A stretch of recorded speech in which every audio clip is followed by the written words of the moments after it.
Previously on Alan Wake. I'm hunted by the law. Sheriff, Wake's running. I'm giving chase. Are you seriously telling me that writer just took out my deputies? A thriller I supposedly wrote is coming true. The genre of the story seems to be shifting. It's turning into a horror story. I was told that Alice had been kidnapped, but that was a lie. We don't have his wife. We don't know where she is. Her purported kidnapper was eaten up by the dark presence before it attacked me.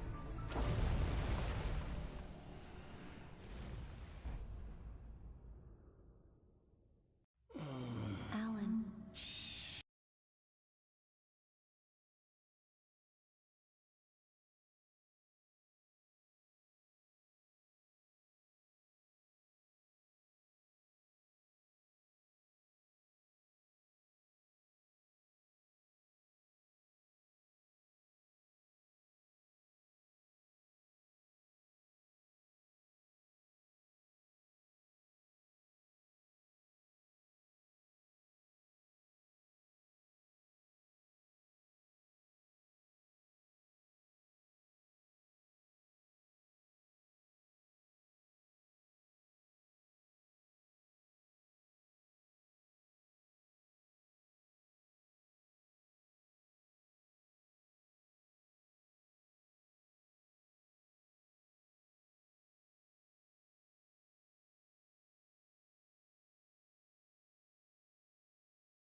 Baby, it was just a nightmare. Alice. There you go, Alan. Hartman. I fell. I had to give you a sedative. Don't fight it. You went through another rough period. What? Right now, it's very important that you stay calm. We don't want you to have another episode. You're a patient at my clinic. Have been for a while now. The shock of your wife's death triggered a mental illness. No, you lied. You're suffering from various symptoms of undifferentiated schizophrenia. Bastard. It's okay, Alan. Just let go.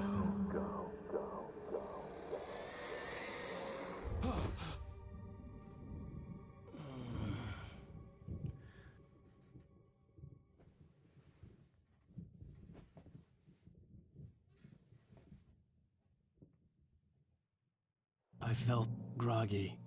Whatever Hartman had bumped in me was making me numb. I felt like this was happening to someone else. Someone I was watching on television. I couldn't think. Couldn't focus. There were only empty sheets of paper here. No manuscript pages.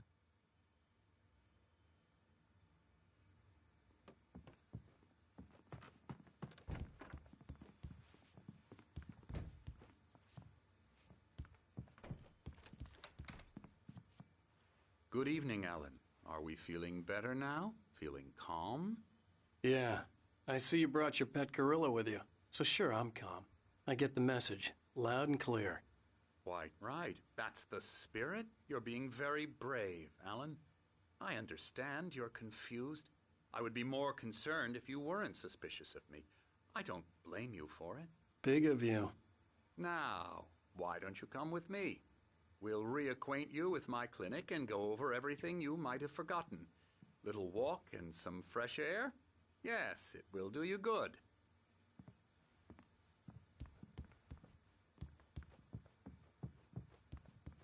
This corridor is for patients. Most of them aren't here right now. Jack took them out for a fishing trip, except for the ones who are particularly vulnerable, of course.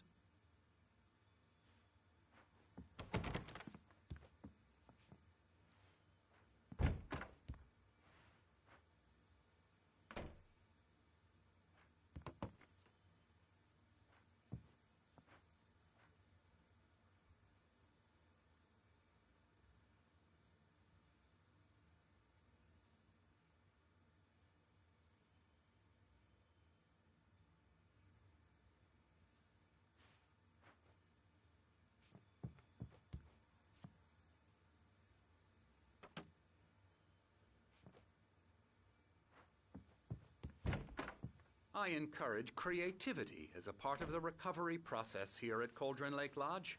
I specialize in treating artists. I bet you do. Splendid, Alan. I honestly believe we can get this thing under control if we work together. This way, Alan.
Now, Alan, from past experience with you, I know I need to get right into the heart of the matter as quickly as I can after an episode. So I'm just going to say this. Alice is dead. No. You're in a very vulnerable state until you understand and accept this. Alice drowned, and you couldn't face that. You're suffering from hallucinations, paranoid delusions, unusual thinking, an obsession about light and darkness, a feeling that everything revolves around you, your thoughts and dreams. Your mind has constructed an elaborate fantasy scenario in which your writings are affecting reality. She has been kidnapped and supernatural forces of darkness are trying to stop you.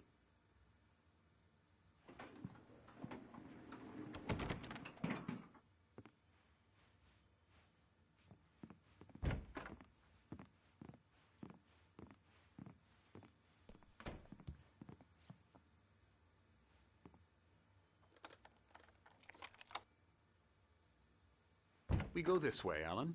I wasn't ready for another shot, so I went along with it. He had to be lying.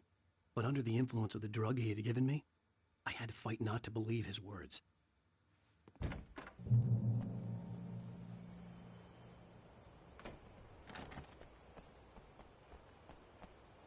It's all in your head. You've been making it up. Apart from the tragic accident with your wife, no one has been killed. Your delusions are just a manifestation of your subconscious mind trying to protect you from the too painful truth. Unless we fight the fantasy, it will return. I know the instinct is to resist me, but think about it. Doesn't this make far more sense than the insane supernatural conspiracy you have concocted in your mind? You're a skeptic by nature, Alan. We both know this. Everything can be explained logically.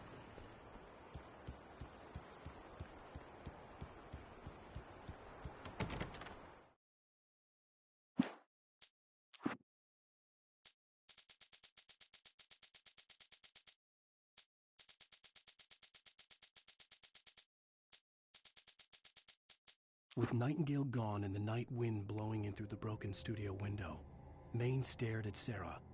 The sheriff looked away. Maine's voice shook with barely controlled anger. That boy's doing more drinking than thinking. I hope you know what you're doing, Sarah. He's got a sickness in his eyes. You take my word for it. He wants Wake for a reason, and it's...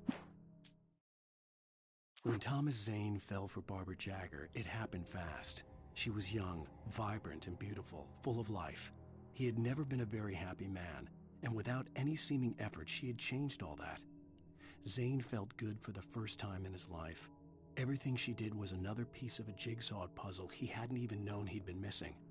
And best of all, she made the words flow, strong and sharp. She was his muse. Some of the Taken retained echoes of their former selves, but these were just the nerve twitches of a dead thing. Nothing remained but a shell covered and filled with darkness. In most cases, these puppets were enough for the purposes of the Dark Presence. But for anything more elaborate, As with the writer, it was different.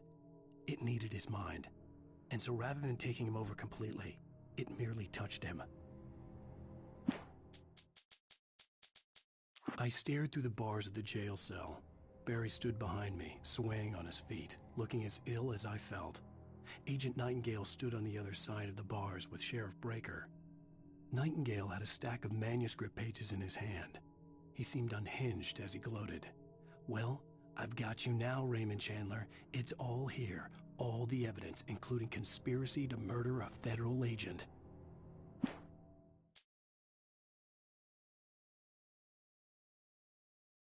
Things were never as simple in real life as in fiction. I had lost count of the times I had wished there'd be a clear reason for my writer's block. Something to fight, something to lash out on. There wasn't. I was filled with doubt. I was nothing like the hero in my books. Alex Casey had gone through his life with single-minded determination, never wavering from his goal. Even now, I was angry at myself, angry at Alice, angry at Barry. I was fumbling and I had no plan. Even behind the closed doors and curtains of his grimy room at the Majestic, the local motel, Nightingale could feel the locals' eyes on him, the unrelenting pressure of their judgment. He forced it out of his mind. For all he knew, they could all be under Wake's spell already. You do what you have to do to get the job done. He took comfort from the bottle in his hand. Please, he thought, just let me get through this. Maud had checked all of Stucky's rental cabins. There had been no sign of the Wakes. It was dark when he'd found their car parked at the end of the road by Cauldron Lake.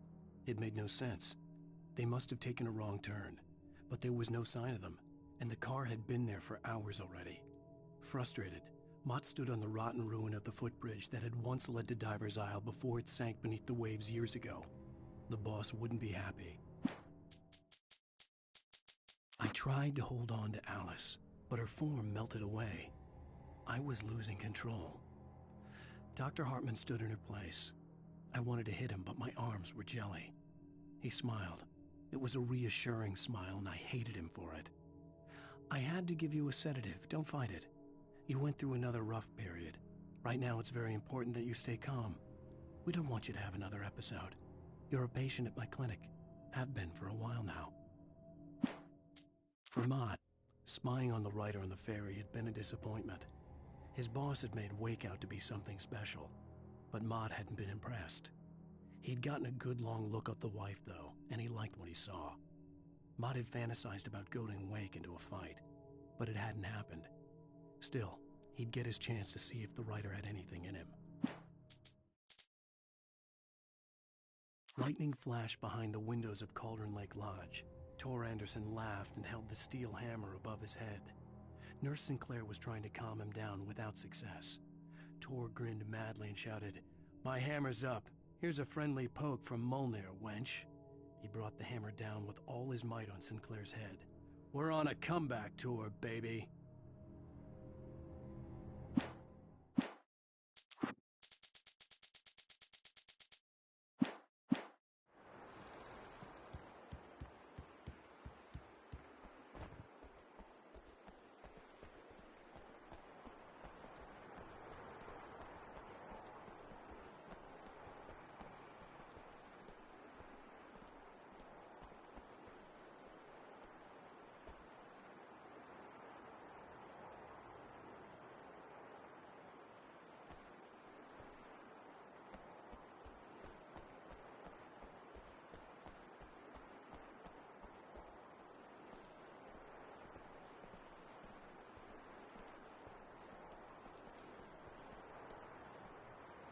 I never get tired of this view. Very inspiring, isn't it? Cauldron Lake spread below us. I could see Mirror Peak on the other side of the lake. I thought I could make out the spot where Diver's Isle had been when I arrived with Alice. Now there was nothing but waves. It seems there's a storm coming. Funny, I don't recall there being a mention of that in the weather forecast. Well, no matter. This way. Follow me. Alan, what I'm telling you is good news. Right now we're in control. Every time you have a relapse, it gets more and more difficult to resurface from the dark depths of your imagination. Not surprising, considering your profession. Imagination is what you work with. After all your nightmares, this should come as an immense relief to you. If it doesn't, why is that? Because I'm lying? Or because you don't want to admit that you're not well? It's very natural for you to think of me as your enemy. It's part of the illness. I let him talk. After all, Hartman I'm the obviously one loved trying his to own bring you voice. out of the His world words you've echoed constructed madly for inside yourself. my head. But I dug my can't do nails it into by the palms of my myself. hands to stay You need focused. to work with me. Once you accept that, we can begin the journey towards your recovery. Come along. Let's go inside.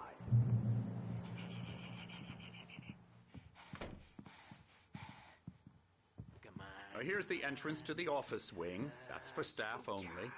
You were impressed by my trophies when you first arrived here. I do love to hunt. The great outdoors, man versus nature. It's wonderful stuff. Pretty damn wonderful, yeah. Scary, scary, scary.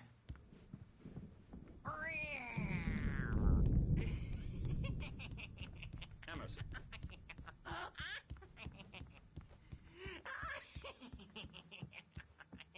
I'm a real bad dream, mister. You should be afraid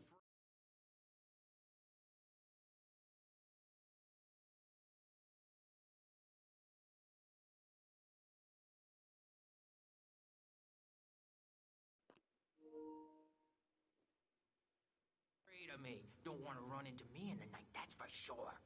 Please, Emerson. Mr. Wake is...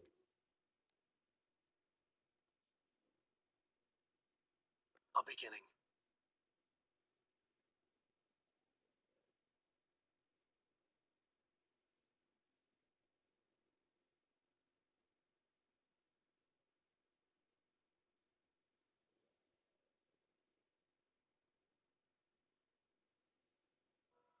A primordial forest.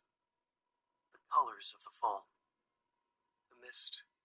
A caldera lake. Silence echoes. Loud. It's too late to hear the words. The man, naked, crawls to the shore. Like a birth? To say that would be a lie. Nothing like a birth. The opposite. He staggers to his feet. A carcass of a deer lies on the shore, rotting amidst driftwood.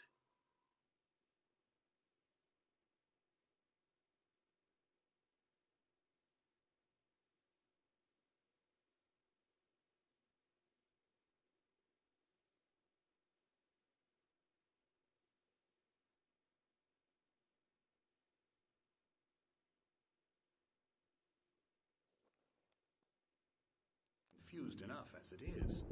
Yeah, you'd like me to go away so you won't be scared. But you can't just decide what kind of dream you have or when you have it. Emerson. Okay. Sorry.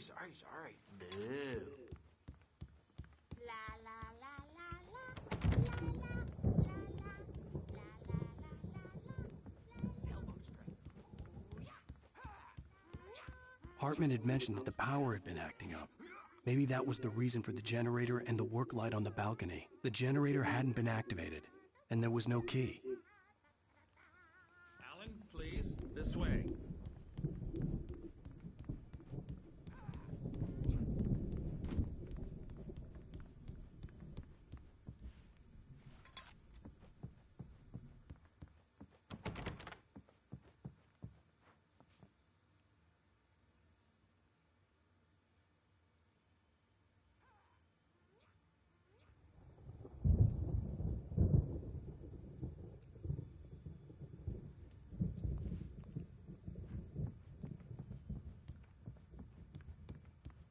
Now, you might have noticed the typewriter in your room.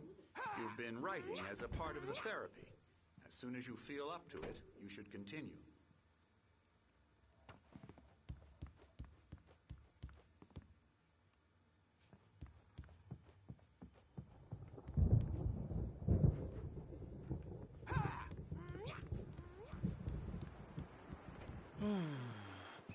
Oh, hello.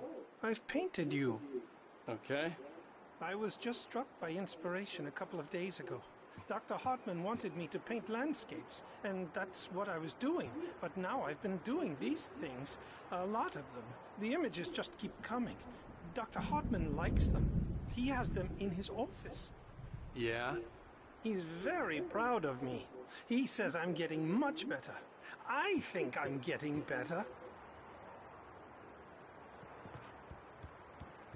Well, I guess I'd better start wrapping this up. The storm is almost here. Look at that. I'd hate to be out there tonight.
My rheumatism's killing me.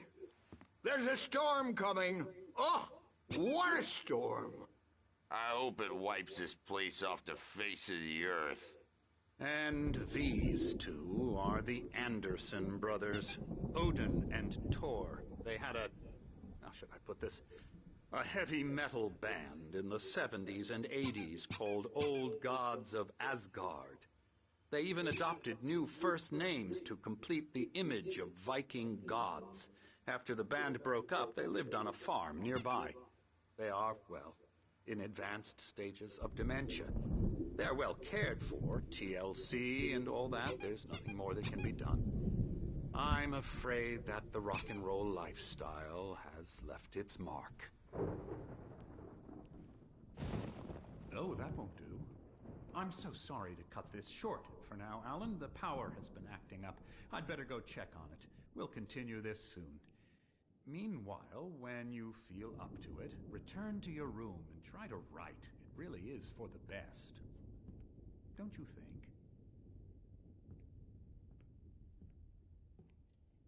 I'd like to bash his head in with a hammer.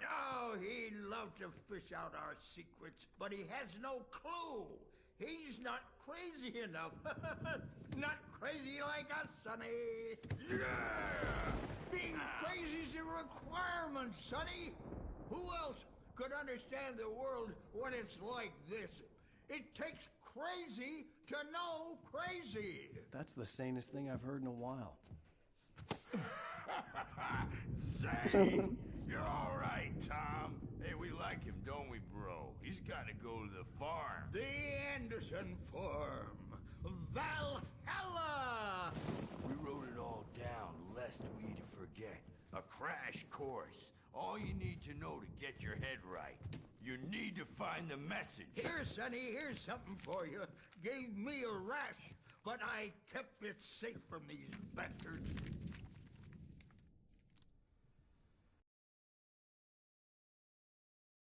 Zane could feel the poems, taking form, shaping things.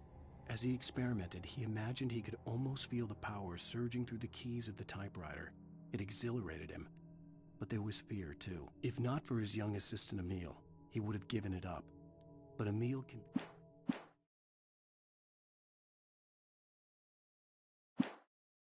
My head was clearing up, or according to Hartman, I was sinking back into the fantasy. I was convinced he was lying to me about everything. Crazy or not, the Andersons made more sense. Tom, got any booze on you? Yeah, no. Sorry, we have a stash of the special stuff at the farm. Our own formula. Local ingredients. Medicine clears your head right up. Makes you remember like Moonbeams on the brain. Oh, I just noticed! Leather patches on the elbows? That's not very rock and roll.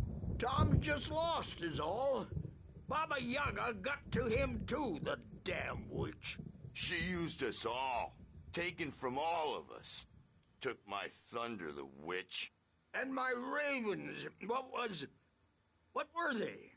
Memory and thought, the hag. She took something from you too, didn't she? That's what she does. We're better off. This place, the lake, it gives you power. If you're a creator, an artist, a god. Nightmares shifted in their sleep in the darkness of the lake. Yeah. That's the one. She makes sure it comes out twisted and wrong. Just ask the lamp lady. She knows what happened to that other rider. She's been using you, boy, and you let her. You went and opened the door for her, didn't you? Now.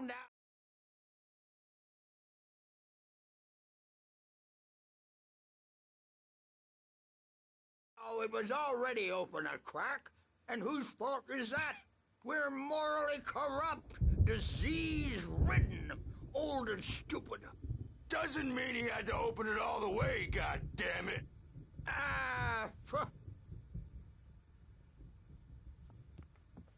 So tired. Built the farm close to the lake, a place of power. We had parties there, man. You should go there and have a party. That Bob Balder threw the F through the window. I'm a bad dream, and you can't wake up. You can't hurt a nightmare because all dreams are only imagination. They're only in your head, and they're not there when you wake up. So you can't wake up because I'm in charge now, and I don't want to disappear. My nightmare is the publisher people who want to make a contribution so they can say they made a contribution. And then we end up with mullets in there because they think mullets are funny, but it wasn't supposed to be about mullets, and now it's about mullets. And when it's in slow motion, they call it mullet time because the numbers came back from marketing that mullet time is the hook we needed to go big in the target demographic. And they're not even kidding. They say it all like serial killers with straight faces and smiles. My nightmare is the writers who want to make everything from the characters to the toasters talk all the time and express their feelings so they won't shut up. And the writers won't shut up either because they have feelings too. And I have to listen to them because they're not scared of me. And everyone should just shut up. Shut up. Shut up. But I don't see nightmares anymore because I'm too scary for them. I take 2 pills every morning and 1 with every meal and 4 when I go to bed. And that makes me the scariest nightmare of all. Boto fé, mano. É isso aí.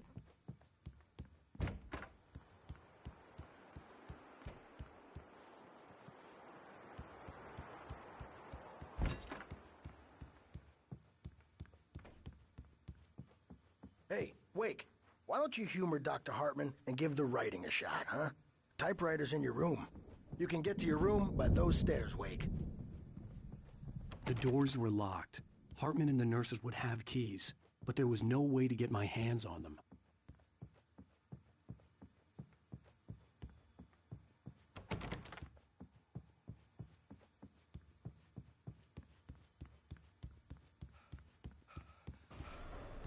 Something's wrong. I'm not myself. It's hard to think that there's a shadow inside my head. I can only focus on writing. Everything else is a blur. I'm trapped in this cabin. Have been for days, but it's always dark outside. My editor is real. I saw her again. She's not human. It's not human. A dark presence is wearing the old woman's face. She was covered in clinging shadows. There's a hole in her chest where her heart should be. I think I've made a horrible mistake. I don't think I'm any closer to saving Alice. It's been lying to me, using me to get the story it wants, and the story will come true.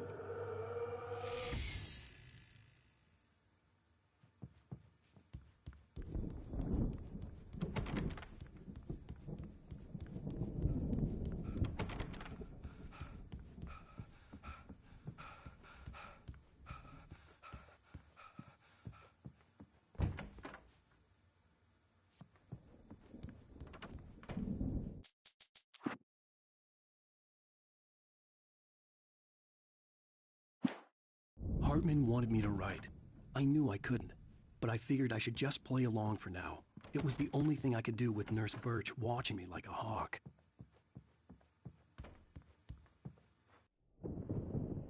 The white glare of the blank page in front of me hurt my eyes. My hands began to shake uncontrollably. Everybody calm down. Put that down. Bert, I need help. Hey, Wake, you stay here. I'm gonna go see what's up. You just keep doing what you're doing. Be cool, okay?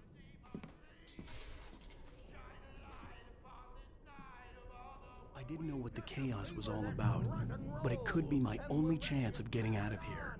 Where the hell did he get a damn hammer? My hammer's up!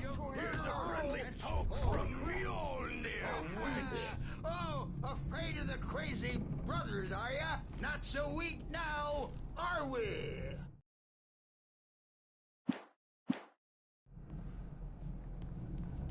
Well, things are unraveling fast, aren't they? Ha ha! Nah! Ah! Ha ha! It's my storm! I'm taking it! We're on a comeback tour, Sinclair looked baby! bad. That wasn't a love tap. The crazy old fart hit her hard. And if she was one of Hartman's goons, she had it coming. I could get the key to the office room from Sinclair. Rise up in their name! The backstage is all yours, Tom! Seize your destiny! I had to get to Hartman's office. He had taken all my manuscript pages. That's where he'd be keeping them. The piper! Maybe you could come out and beat our wrinkled, adult, diapered asses for it, since you're so tough, Bert. We were on the road, man. You think we haven't seen one like you before? The photo on the wall caught my attention. In it, the clinic staff was standing outside the lodge. I knew the man next to Hartman. He was the kidnapper. Hartman had been playing me all along. Let me out of here! Hartman, do you hear me? I'm gonna sue your crazy quack ass to shreds! The markings on the tape said they were recordings Hartman had made at the sessions with his patients. I saw Alice's name on one of them. For a moment, I couldn't breathe right.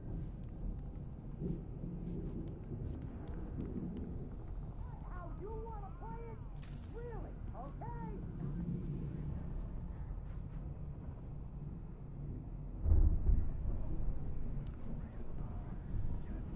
Now, Mrs. Wake, can you tell me about Alan's problems?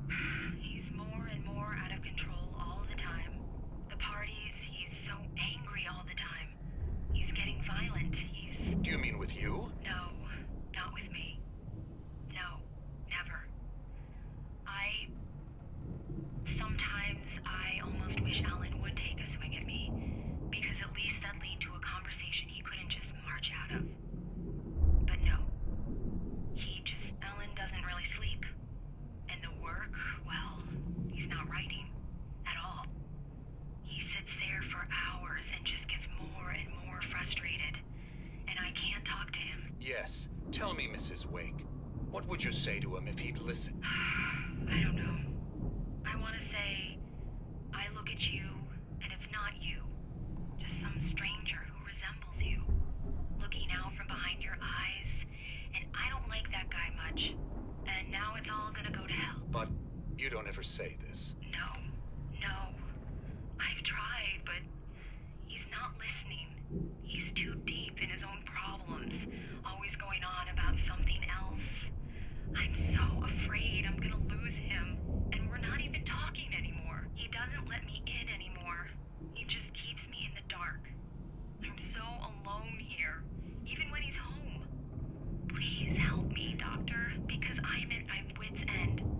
Well, if you can just get him here, I'll absolutely do my very best. Yeah, but Doctor, you need to be careful with him. He's not just going to listen to you and cooperate. He's the most stubborn man I've ever met. Well, I'll be sure to bear that in mind. Hearing her voice, what she was saying made me happy and sick and guilty all at once. Worst of all, I recognized the words. The phone call from her. It had been a cut-up of this. Just a recording. Rudolph Lane's case is interesting. He was completely blocked, and frankly, I was about to discard him as useless. However, once Wake arrived and started writing, something changed in Rudolph. He's producing extraordinary work, increasingly dark pieces. Unfortunately, he doesn't respond to direction at all, and it's my belief that he's not so much a creator as an illustrator, perhaps, a recorder of sorts. I hadn't considered the existence of such a role before, let alone its implications, but the paintings he has produced are informative. At least he's easily controlled and useful. I wish I could say the same about Wake. It's frustrating that the best subjects are always so damn difficult to deal with. I'm buying that. Opiniões médicas, ouviu as gravações de hoje. It was tailing Wheeler, and this is the only place he could have gone. That means Wake is probably there too. Agent Nightingale, this is private property, and I will not allow you to disturb my patients. Yeah? I can get a warrant. How'd your fragile little patients like that? Oh, I'm thoroughly intimidated by your mighty authority now, Agent. Listen, you smug snob. How would you like it if I busted through this gate and knocked you around a little? Agent Nightingale, first of all, I'm recording this conversation, so you might want to watch what you say. Secondly, you're not dealing with a hick now. I know the law, and if you can get a judge to grant a warrant, I'll be glad to cooperate. But you won't get one. Be advised that any further communications with me are to be made through my lawyer. I don't believe this. Good day, Agent. Yeah. Caralho, que bizarro. Que porra tá acontecendo, mano? Eu tô mais perdido que tudo.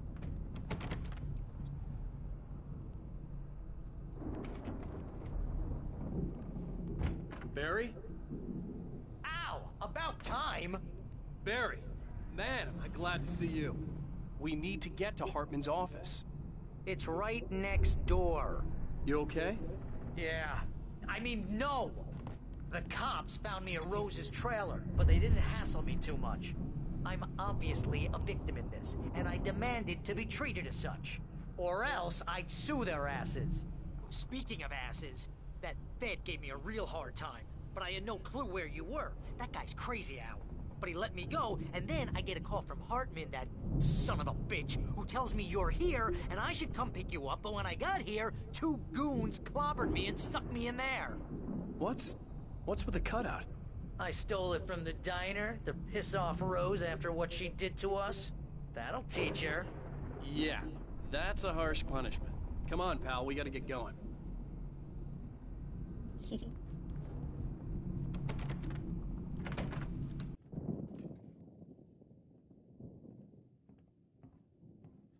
These were all the pages I had on me. And more.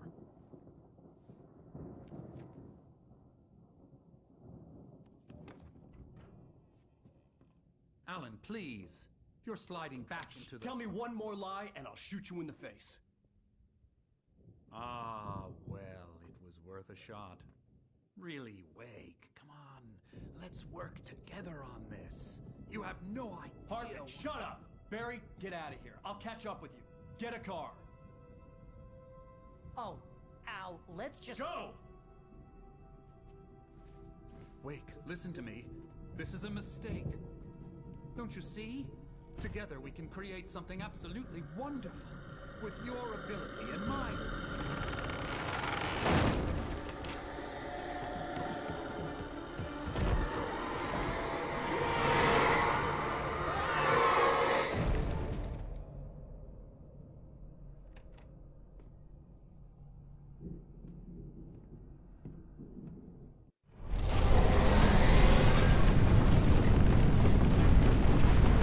Presence would be on me in a moment. I had to find a way out.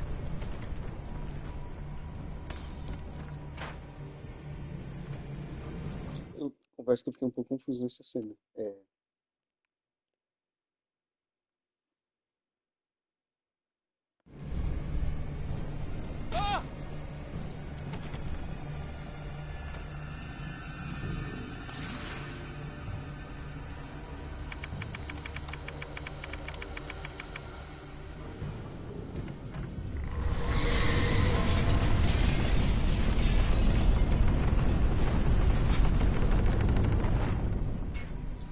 I needed light to get the possessed bookshelves out of my way.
Na telinha, você confere algumas mensagens importantes. A shiver down your back, a glimpse from the corner of the eye. You can't find it on purpose, but take a wrong turn, board the wrong bus. And you find yourself in a small town of Night Springs. Tonight's Não vai ter legenda?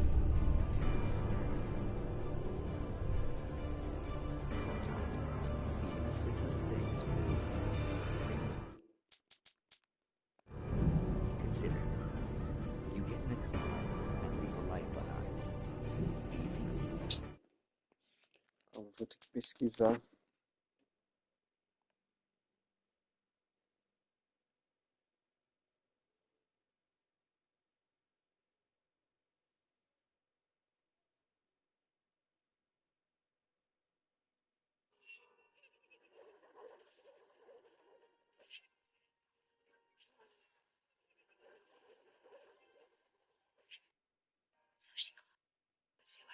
Most of us have felt its shadow on us. A shiver down your back. A glimpse from the corner of the eye. You can't find it on purpose, but take a wrong turn, board the wrong bus, wonder where you are when you wake up, and you will find yourself in the small town of Night Springs. Tonight's episode, The Doomed Samaritan. Sometimes Night Springs. Tonight's episode, The Doomed Samaritan. Board the wrong bus, wonder where you are when you wake up, and you will find yourself in the small town of Night Springs. Tonight's episode, The Doomed Samaritan. Sometimes, even the simplest things prove impossible. Consider, you get in a car and leave a life behind. Easy? Not tonight. Thanks for the ride, Mark. I'm so glad to be leaving this place. You have no idea. What, Night Springs? Come on, Linda, relax. It's not that bad. Hey, what's that up ahead? Oh, God. There's someone in the road. I think there's been an accident.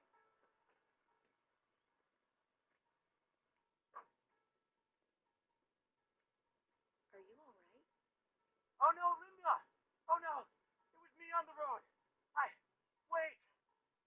watch out for the truck! Watch out for the truck! My God, Mark?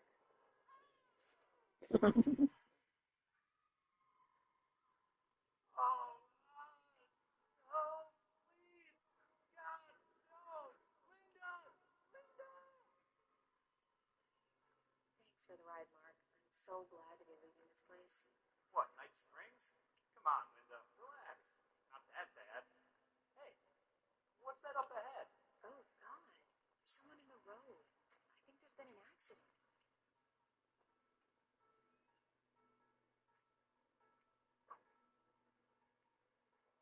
Are you alright? Oh no, Linda! Oh no! It was me on the road! Wait! Tell him to watch out for the truck! Watch out for the truck! My God, Mark? And there you have it. A vicious cycle, brutally punctuated by the blast of an air horn and screaming metal. Many roads are dangerous, but none more so than the one that leads away from Night Springs. Night Springs. Tá, é um ciclo. Tá, será que significa que a obsessão dele de ficar querendo escrever algo sempre novo, sempre inovador, faz ele ficar na sentença de, sei lá, ele tá preso nesse looping temporal vicioso e ele tá sofrendo por causa disso? Sei lá, cara. Não tenho a menor ideia.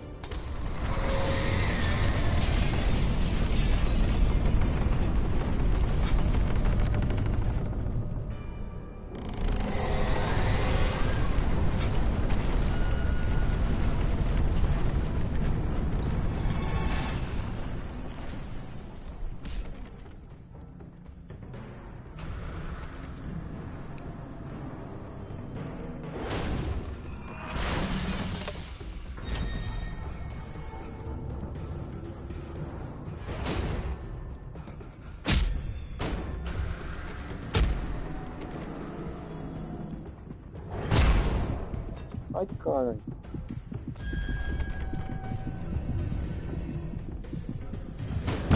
Nossa senhora, que azar.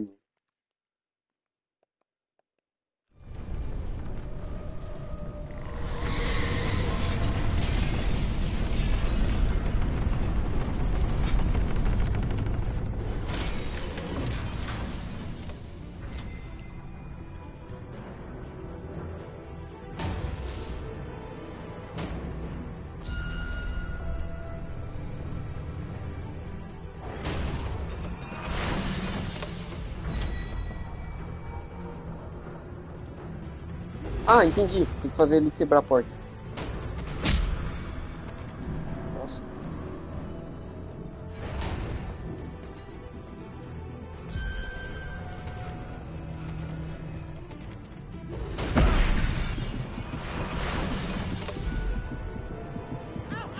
I'm here!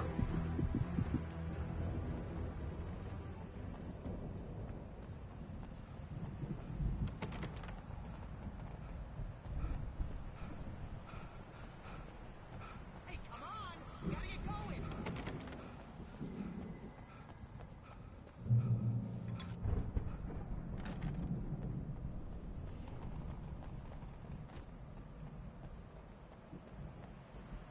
Al, I'm over here!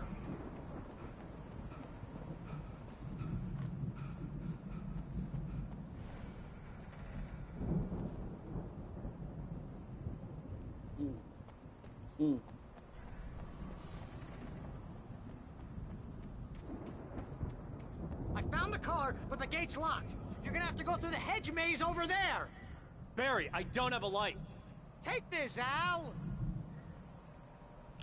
Oh, God! Look at the house, Al! Look out!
susto!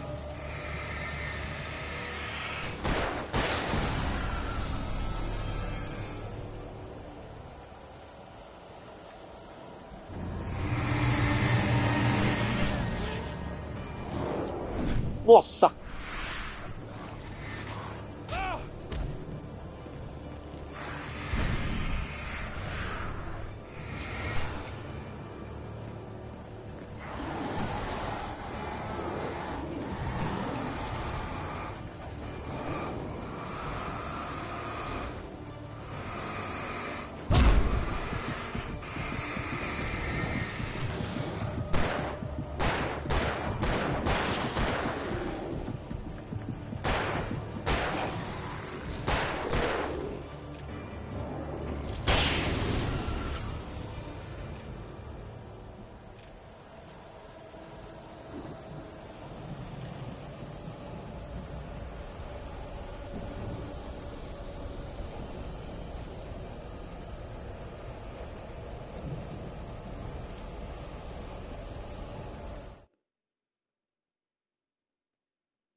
You get 2 pills in the morning, and then you'll be nice and calm all day long.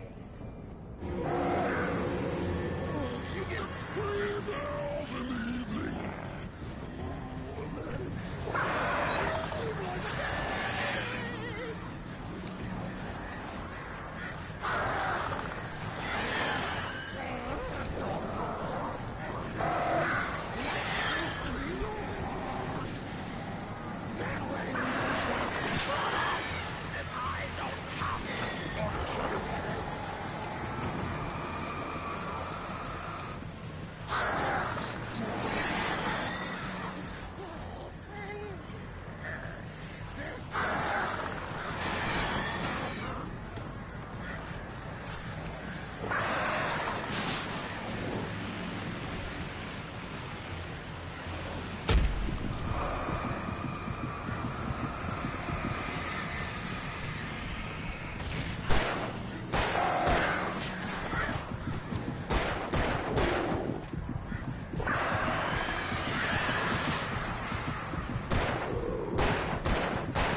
Quebra pistoleiro. Você abateu 100 possíveis com revólver.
get out of here. Can you open this gate? Maybe. Barry. Well, I slammed it shut when the nasty showed up, and the key fits kind of loose in the lock, so, Barry! I'll find it, don't worry about it!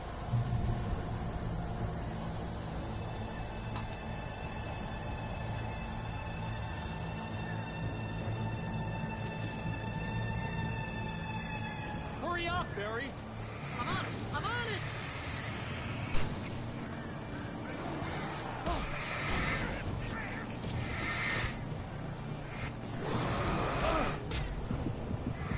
Gotta be here!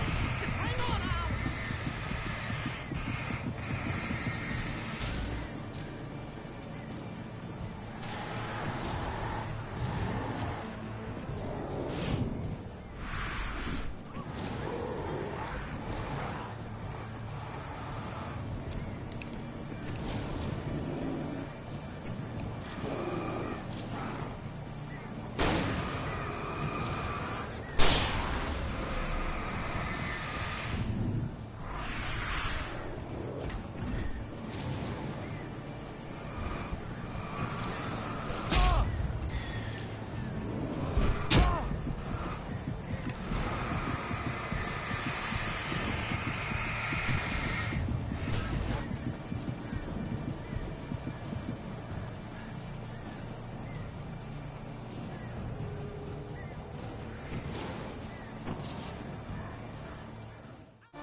Al, please tell me we're headed for the nearest "You're now leaving Bright Falls. Come back soon" sign.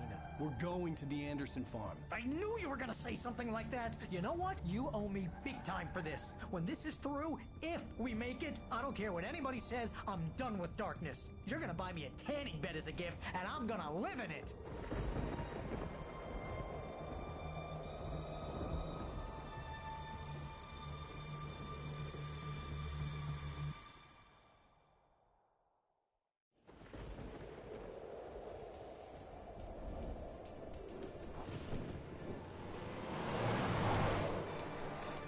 I'm crazy, but that's fine, Barry. Oh, you got that right, Al. You're barking mad. You are by far the craziest. But maybe that's inevitable when you deal with crazy stuff like this. It helps. This is happening, Barry. Alice, they never had Alice. She's trapped in the darkness at the bottom of the lake, but she's not dead. Al, how can you know that? I know, Barry. I can... Al, No, listen. I can bring her back. I can find her. There's something special about this place. The lake, it does something to the works of art created here. It makes them come true. But there's a catch. The dark presence, whatever that thing is, twists it to its own ends. That's why all of this is happening. It's using my manuscript to take over everything. Al, I believe you. It happened to Thomas Zane before, it happened to the Andersons. I believe you. Crazy or not, you're not delusional. Weird shit's going down. That's a fact. I'm on board, man. I'm with you. The Andersons knew about it, but they were too far gone to tell me with all the drugs they were on. But they wrote it down. There's a message somewhere at their farm, Barry. We just need to find it. Look out!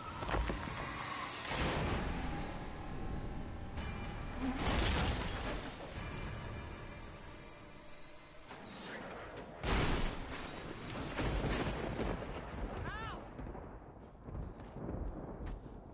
God damn it, Al, talk to me!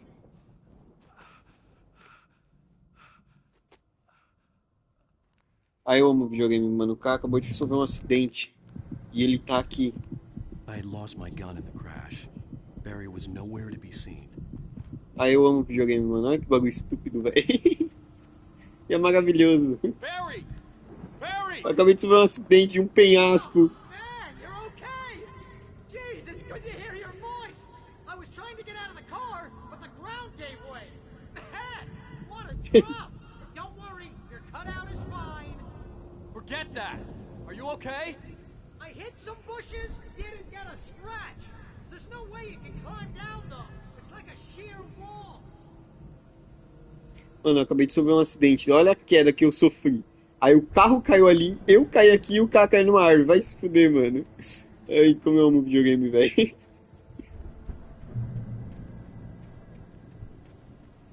Jogo ridículo, velho.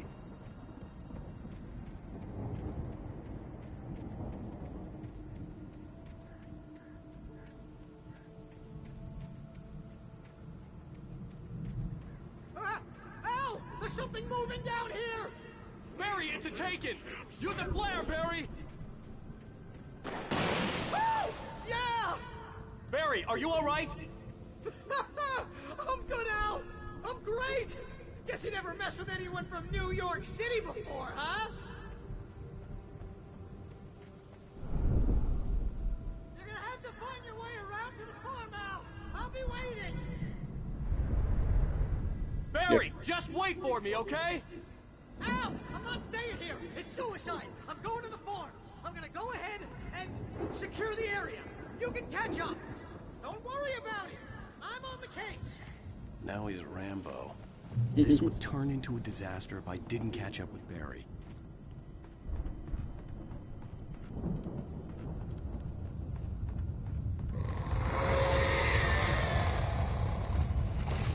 Cara que me assusta com uma árvorezinha caindo, me respeita. Tá bom, isso me assusta. Você pode me matar.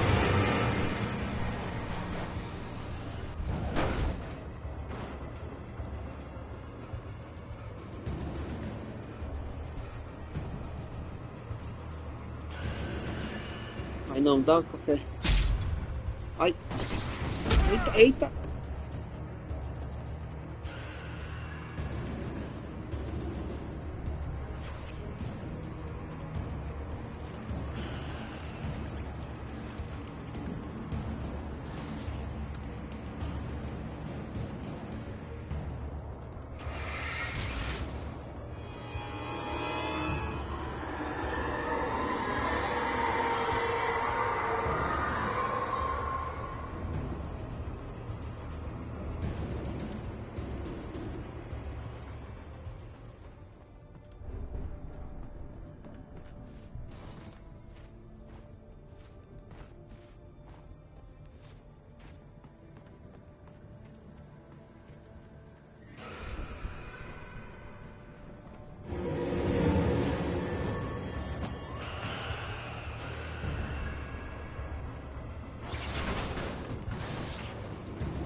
Olé.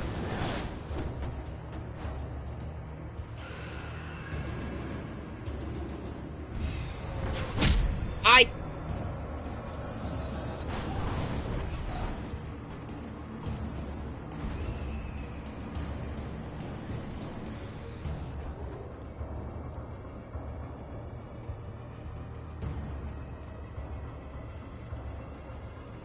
Shadows crawled over the gate. I needed a light to destroy them to get through.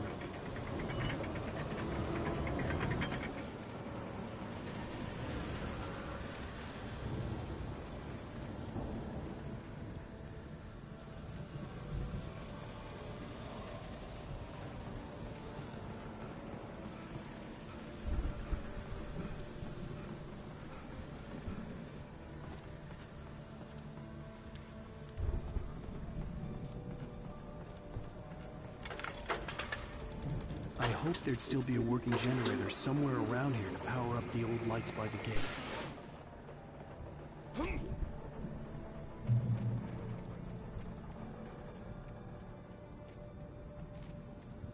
I could sense the movement in the woods ahead.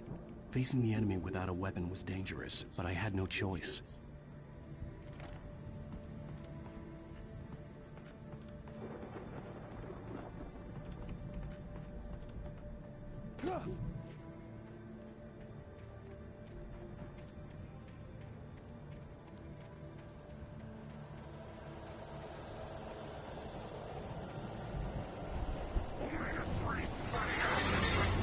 Good.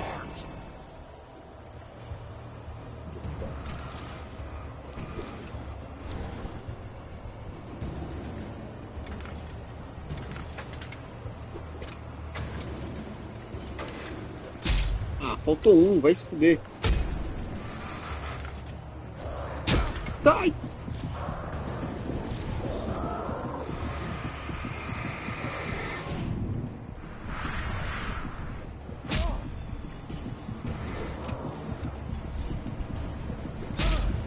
Vai tacar as coisas, porra.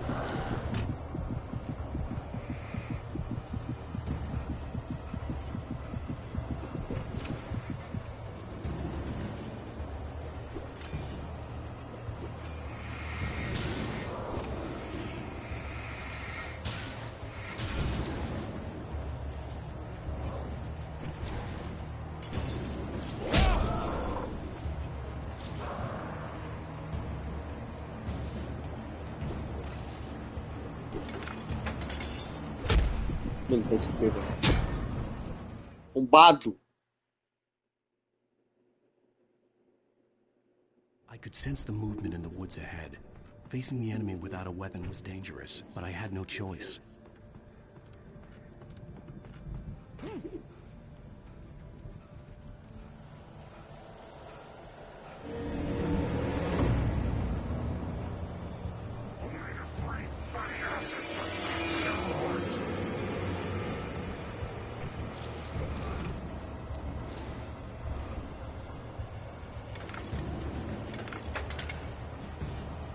Não, não, não, não, não.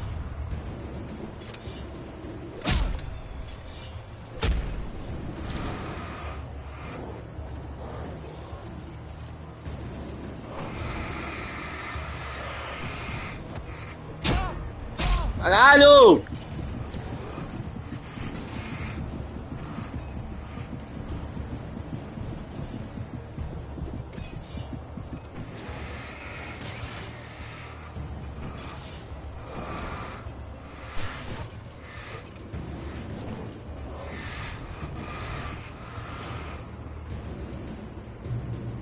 Se fuder.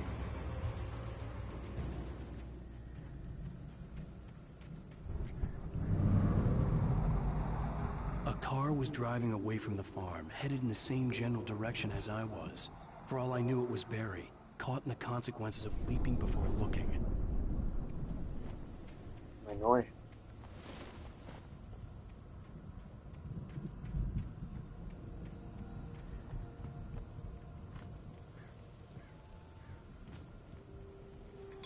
Trocar a lanterna?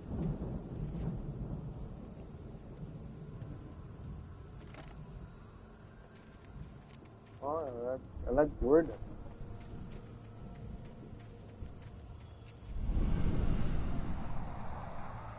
The car was heading for the cabin up ahead. It wasn't far. If it was Barry, I would see the damage soon.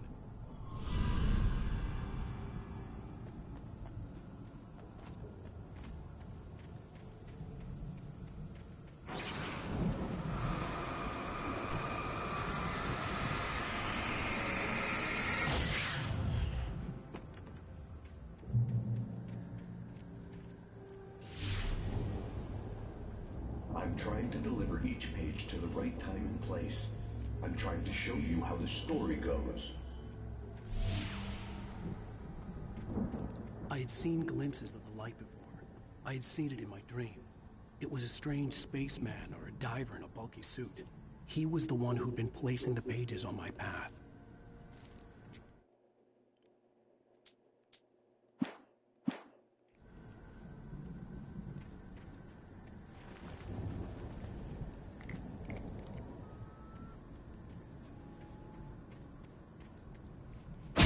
Ai, achei que era a página.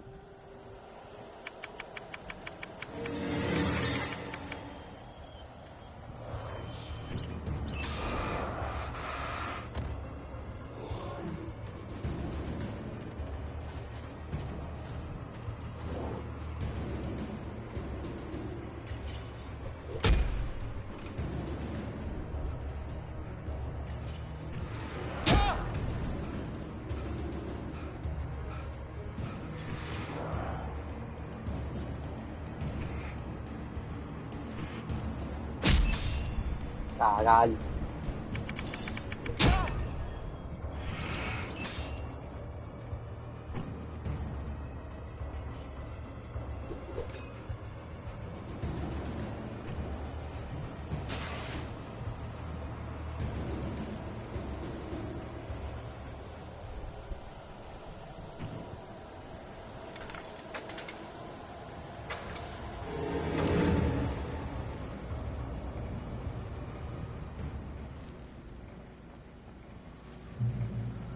Someone had left a gun behind.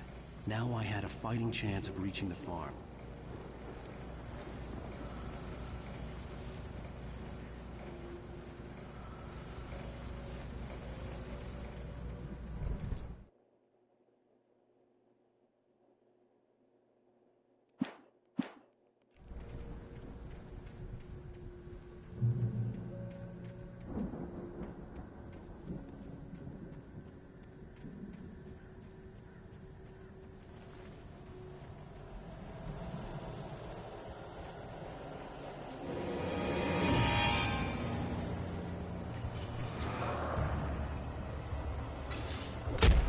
Filho da puta, cara.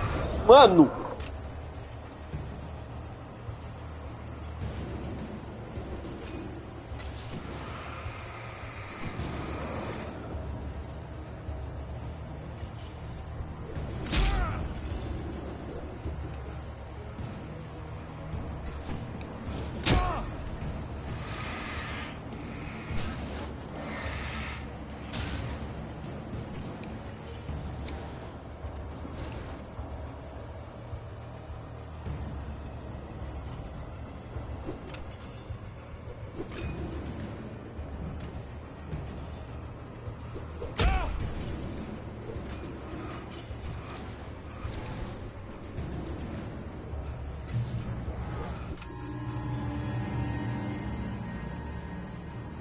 I could see the car, but there was no sight of the driver.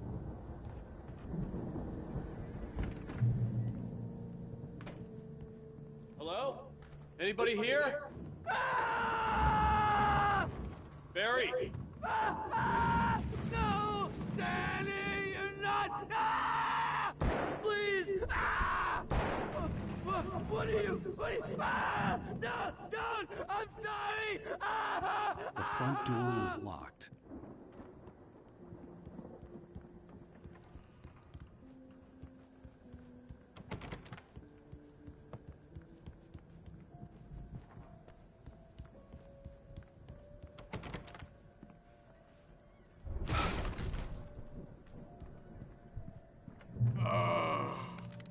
I know you. You were in jail the other day. I went to the farm again for the moonshine, you know? It makes you see. They're not gonna miss it. They're in the loony bin. But my buddy, Danny, I lost him. Something's gone wrong with him. It's not him. Like a real bad follow-up to a real good movie. The best friend's suddenly the bad guy. Who wrote this crap anyway?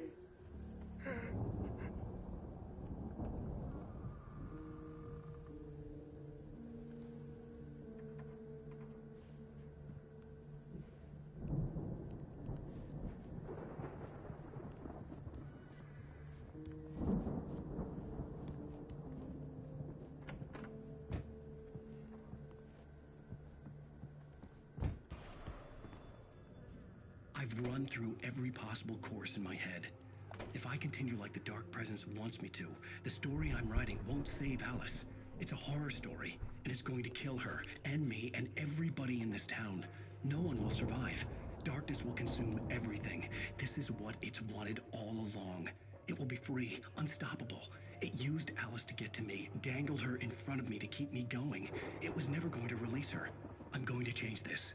I'll escape. I've written myself into the story. I'm now the protagonist. This feels like a terrible risk, but it's the only way to save Alice.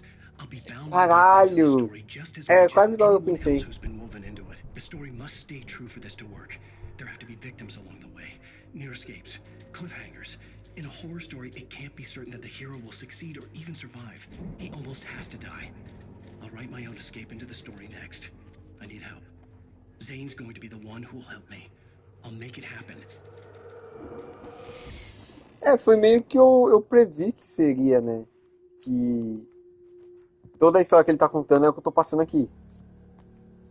Isso é meio, tudo bem que é meio óbvio, mas legal que ele se inseriu na história para ele conseguir resolver o problema, porque como ele é o escritor, ele que tá causando o problema. Então ele se inseriu na história para ele poder tirar o fundo da questão, né? E salvar ela. Que ela que tá presa na história, porque ele colocou ela presa na história. Foda, foda. Muito da hora. Ai!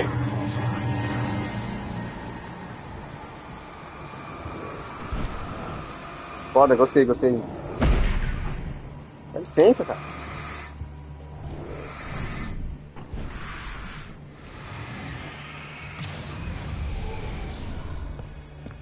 The farm was still a good distance away. I'd need a car to get there fast. If Barry wasn't up here, he was probably in trouble down at the farm. For a moment, I felt bad for doubting him. After all, I made it this far myself. But Barry was Barry.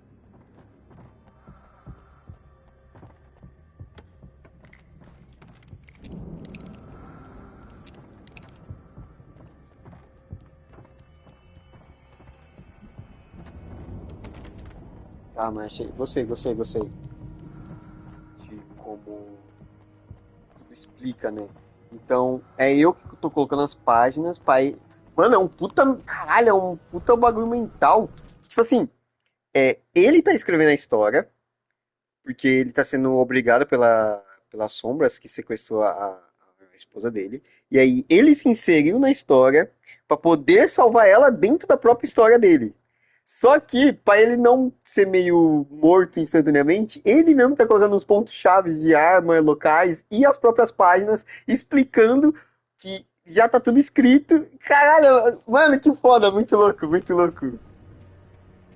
Então, tipo assim, ele mesmo tá dando um spoiler pra ele mesmo do futuro, do passado, pra ele poder não morrer, sabe, na história. Porque a história se torna real. Por mais que eu não esteja lendo o manuscrito, ele também dá spoiler, né? Cadê, ó?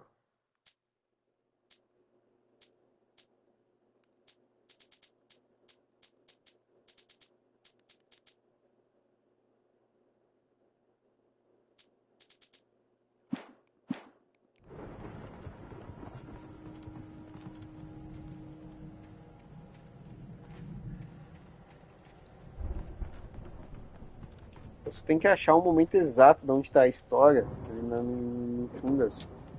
Aí eu começo a ler. Quero tomar spoiler.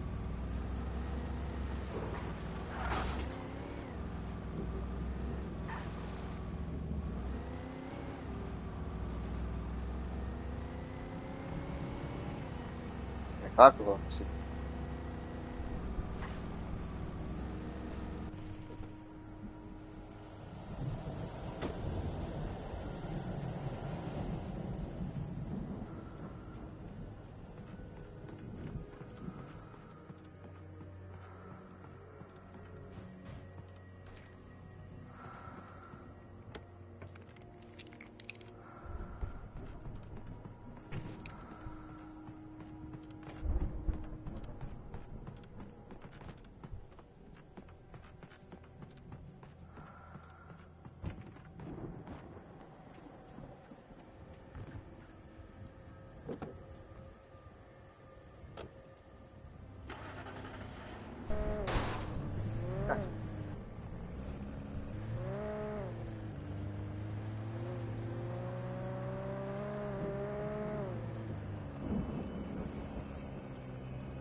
Acabei não usando o rifle, né?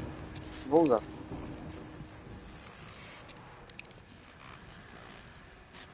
Well, as I'm sure everyone's noticed, that storm we all felt coming is finally here. The boys at the Weather Service reckon it'll last until morning, at the very least. Pertaining to that, let me read that missing persons alert again. The Sheriff's Department's still looking for a Caucasian woman, 30 years old, slim and blonde with blue eyes. may be lost in the woods, and it's possible she's been injured in a car accident. If you see her, please make sure you get her indoors and call the sheriff. It's bad weather to be caught out in, so if you see someone in the area who maybe looks a little confused, give them a hand, all right? This is Pat Maine on KBF FM, hoping you're all safe and warm tonight.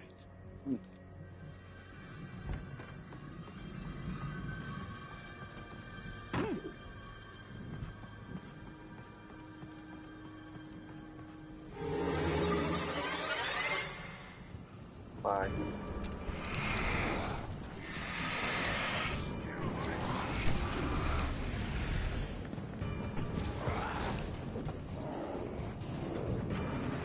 Meu carro.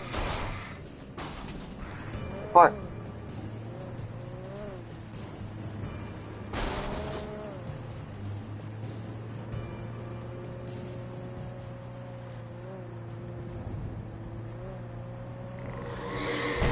Tá pego.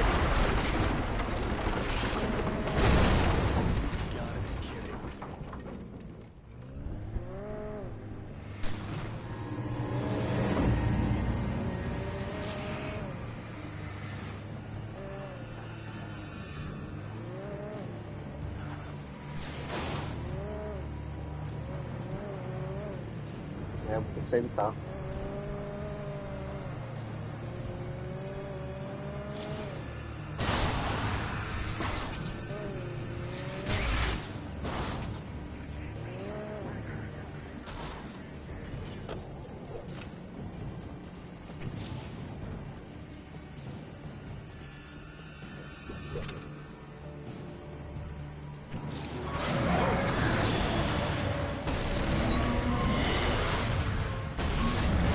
Yeah.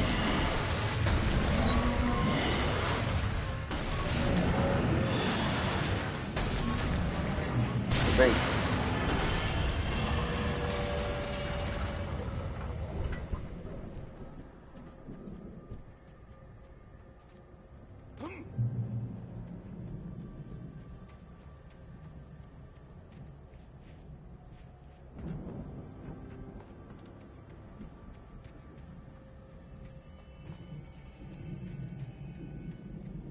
Cara, mano, eu não. Cara, não vaza, por favor. Aqui o meu pai trabalha na Team Cherry e aí eles me mandaram a DLC antecipadamente. Esse daqui é o Panteão, velho. É o novo Panteão. Mas por favor, mano, não conta, senão eu tô fudido. Eu devia estar fazendo live, mano. Caralho.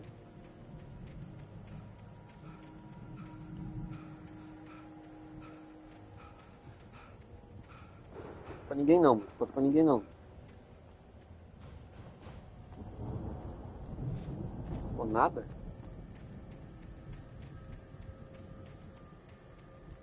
Silk Song.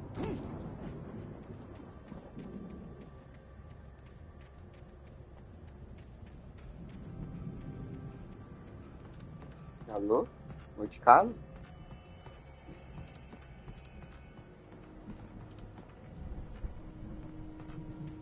Bom. É o outro cômodo aqui. Vai estar trancado. Vai. Bom.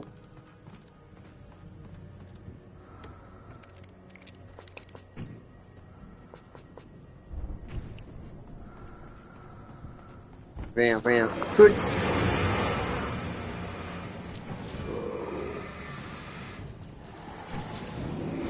Mano, eu odeio você, velho.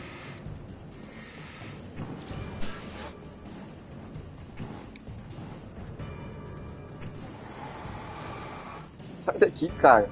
Sai daqui, cara. Eu não quero, cara. Sai daqui.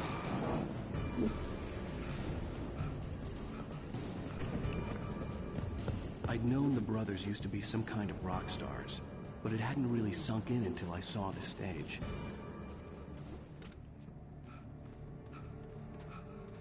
Ow! Run! Incoming! There's too many of them! Ih, sim, mano. God damn.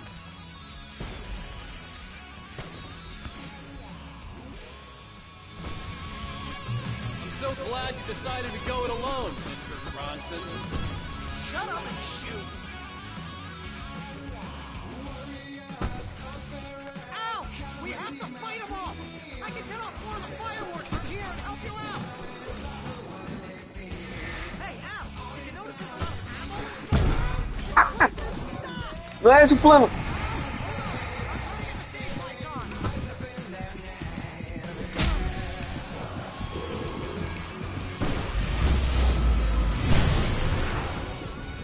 Caralho, tô enxergando nada.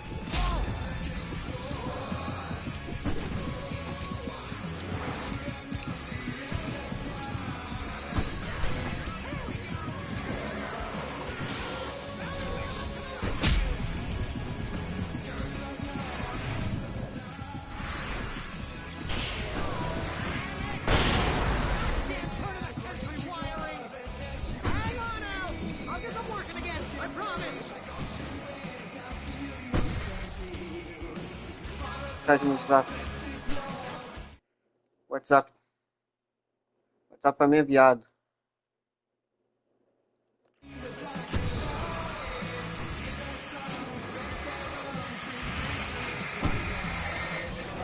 Olé.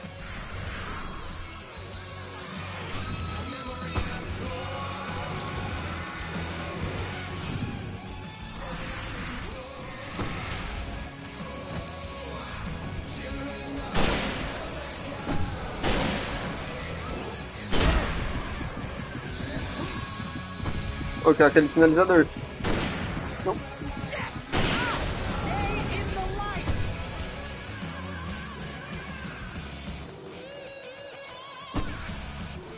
Caralho, foda.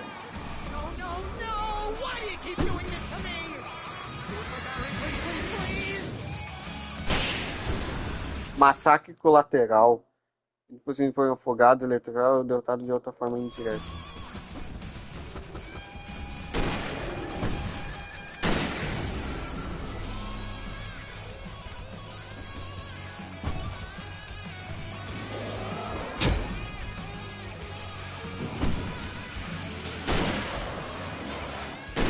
Vem, seus porra.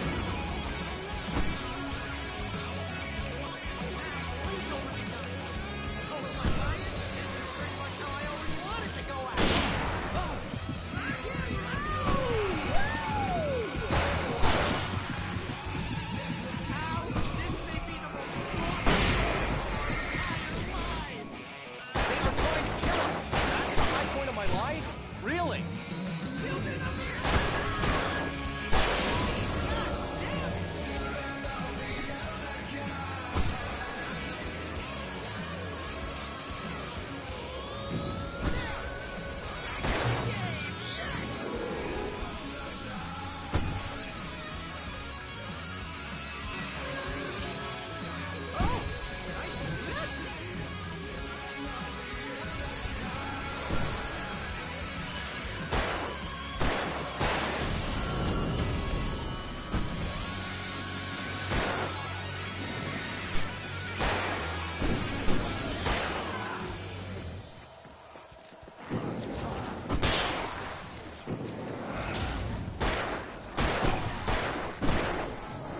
Não, apertei o botão errado, mano.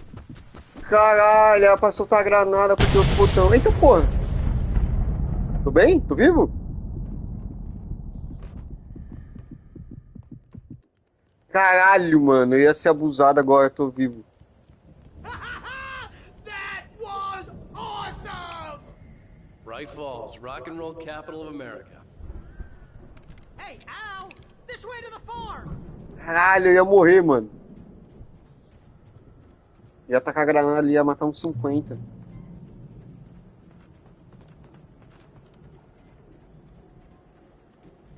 Jogo bom, cara. Puta que pariu.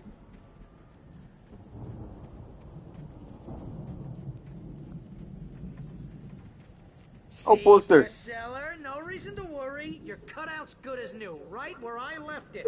I'll come back for it once we have the place secured. Yeah, that's been my biggest worry all this time.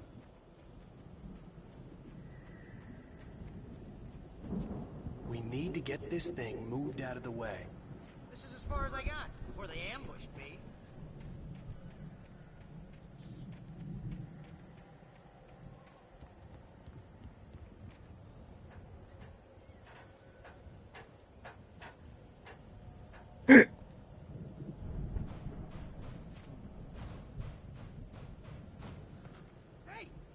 Alan Wake here has something to say. What's that, Al?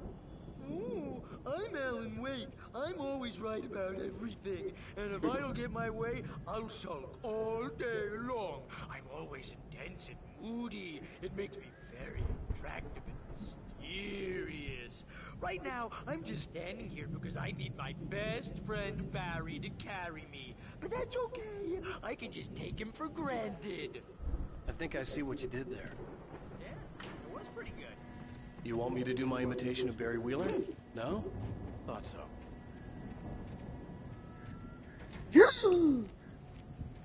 Página. Vou lá buscar. Por isso que eu pegar essa página escondida que tá aqui atrás desse coisa. Eu sou idiota? Jogo games. Ixi, enganado. Não, mas vai ter uma página escondida aqui, ó, nesse trator. Eu jogo games, eu sei. Ó, sabia? Eu jogo games.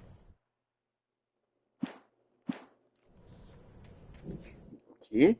Night Rain contra o manuscrito. Que...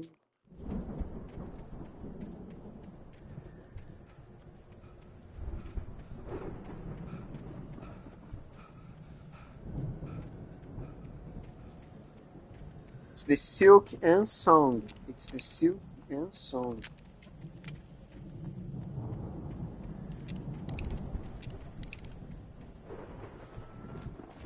Ficava agarradinho com o bagulho.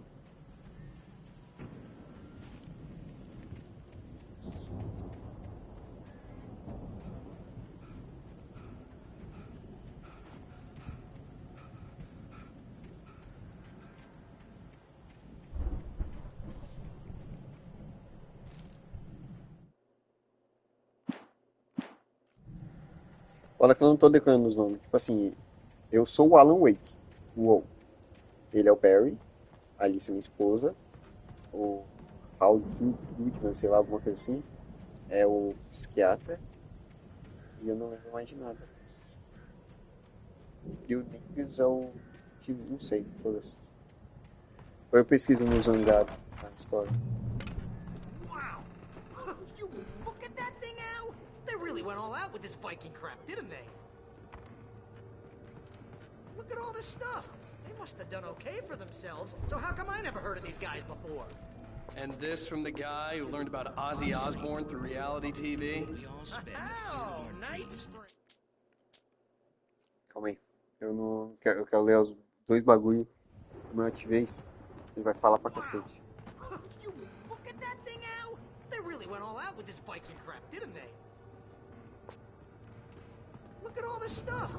They must have done okay for themselves, so how come I never heard of these guys before?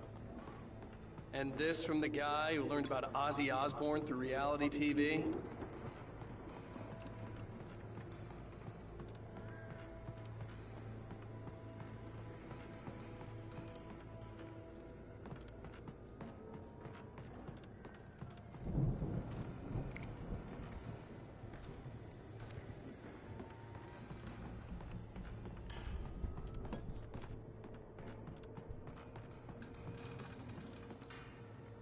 Fala nada.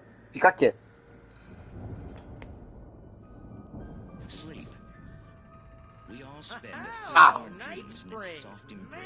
Somewhere Brings back between memories. fantasy and Hey, oblivion. remember when I got you that gig? But Your dreams first are the real way writing? Ah, boa, eu assisti, porra. Started. Was this one of your Or vice episodes? versa. In Night Springs. Tonight's episode.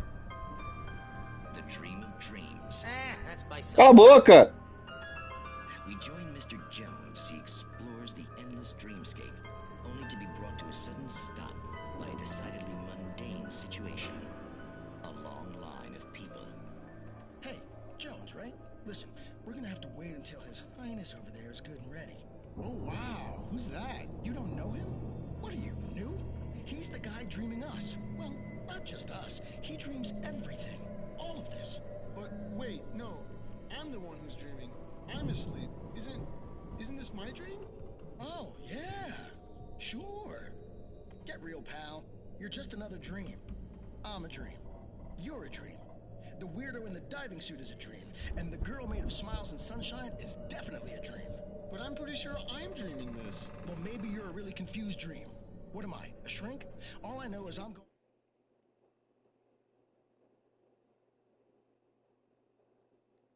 with the smart guys, and they say that's the guy doing the dreaming. Right there. I don't know what that means. It means we keep him happy. No sudden falls. We make sure he has his clothes on when he goes out in public. No chases where the monster is nipping at his heels and he runs like crazy, but his legs don't seem to get him anywhere. None of that. Because if he wakes up in a cold sweat... Oh. Yeah, precisely. So we wait till he wants to move on. Keep things nice and calm. Hey, something's happening here. Yeah? What's that? What? Can't you hear that? Oh, God help us, it's an alarm clock. Oh, it's you, isn't it? Please, man, I gotta wipe the kids. Please don't wait.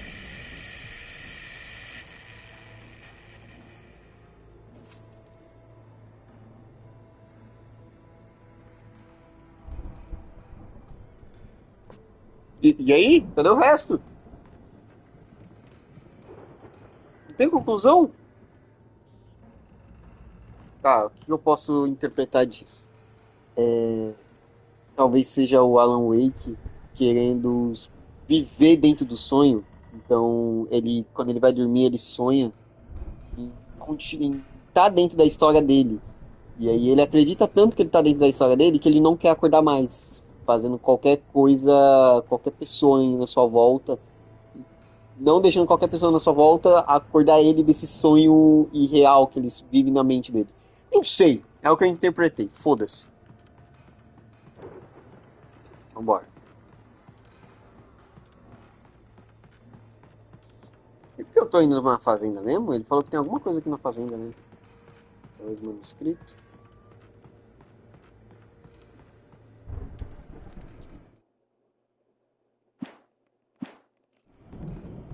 The Viking boat looked imposing, almost like a battering ram.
I think we can make it through here, Al!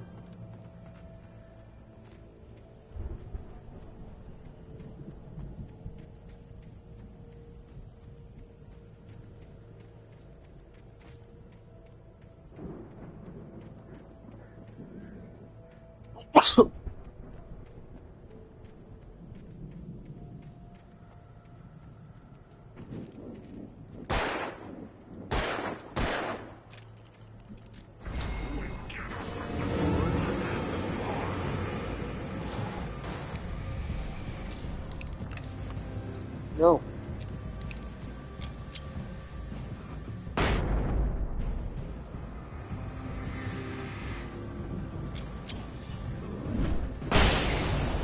Relâmpagos e trovões, 50% atingem a sua fúria, suas granadas atordoam.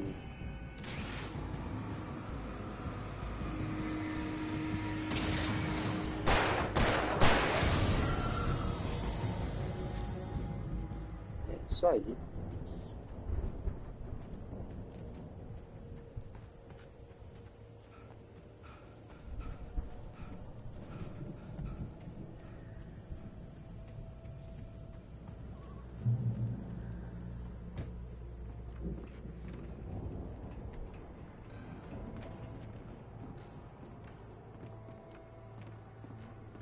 Wow!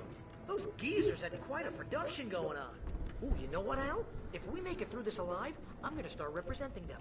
Yep, sell this stuff online, maybe get a reality show going, release a new single. Good luck with that, pal. Hey, you find us a way out here, okay? I'm gonna take a closer look at this stuff. The door was barred from the other side. I'd have to find another way.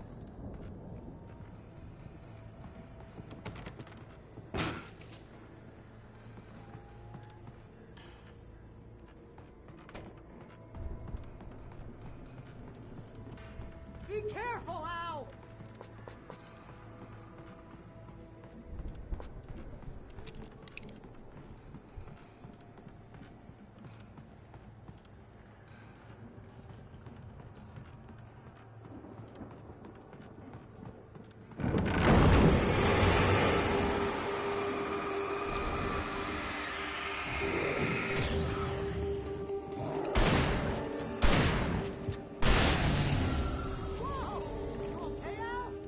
I'm good. Keep your eyes open, okay? Café. E onde esse café?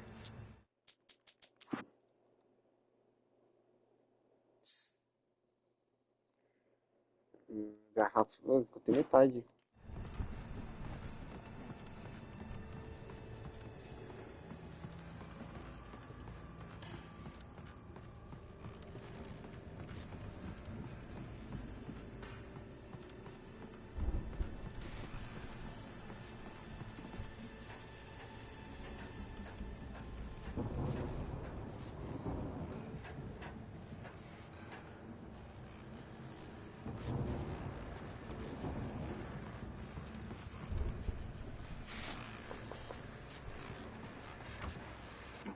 As you regular... KBFM, você não perdeu nenhum programa de rádio sequer. E? Tá bom. Ah, peguei todos os programas de rádio 11. Caramba. Caramba. Caramba.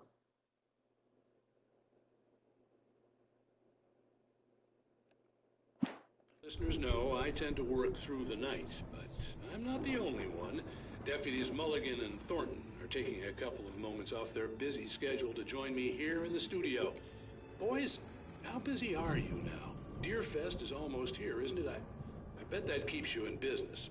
Pretty busy, yeah. Actually, Pat, we've been real busy with other stuff, which concerns an ongoing investigation. We can't talk about that, Thornton. I wasn't gonna say anything. I was just saying we got, other irons to fry. And how would you compare your workload to last year's? Things have seemed relatively peaceful to me, but people do tend to get a little wild this time of year. Oh, it's wild, Pat. It's pretty wild. There's been all sorts of trouble this year. Vandalism, fighting, public disturbances. A lot of people gone missing, too. Yeah, it's pretty much the usual stuff, Pat. Just, a lot more of it. Now, is it just me, or does Deerfest get wilder every year? People seem to be more drunk, at least, or they start earlier and younger. Oh, it's definitely not just you, Pat, but... Definitely, Pat. Hey, I'm talking here, Thornton. Oh, shoot, I lost my train of thought. Not just me. Oh, yeah, it's wilder, Pat, but actually most of the trouble seems to be coming from grown men. People who ought to know better, Kids are doing fine this year. Well, that's nice to hear at least. Boys, I want to thank you for stopping by. I'll let you get back to your patrol. Sure thing, Pat. Yeah, sure thing, Pat.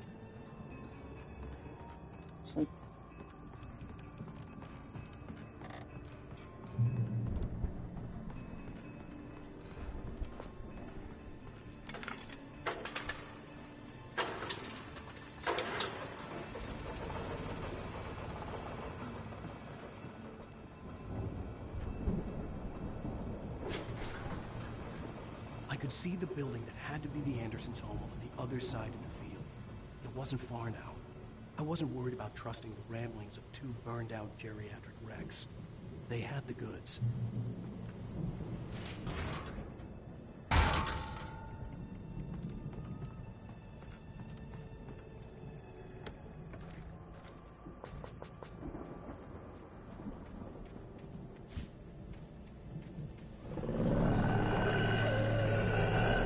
Got to be kidding me. Porra.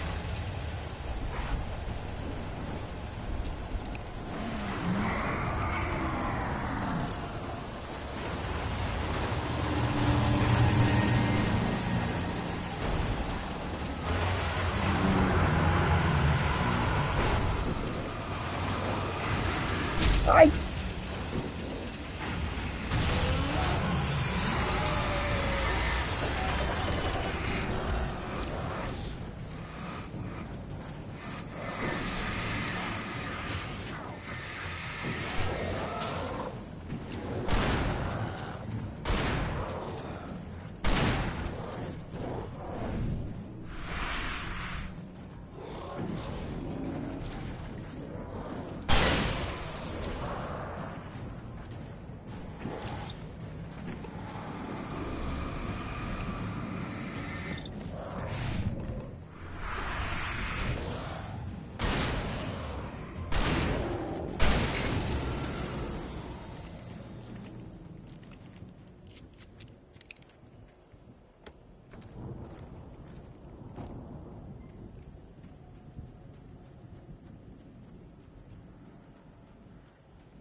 Valhalla.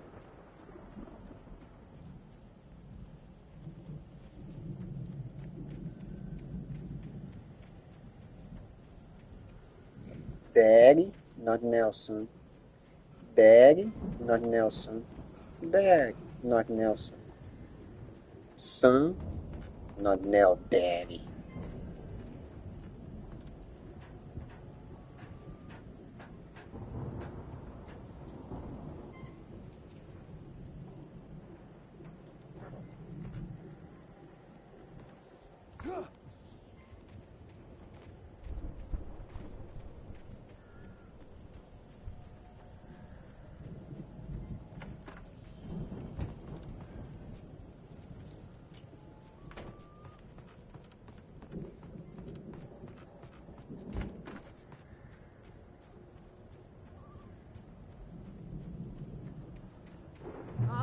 Al?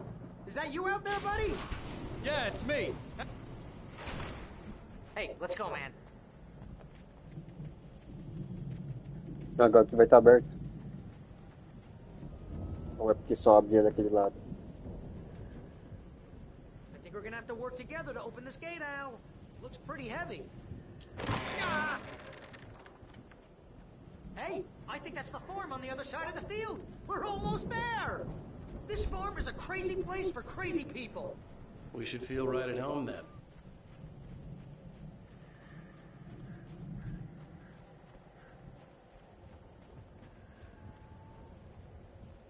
Come on, one more game. Let's do this thing.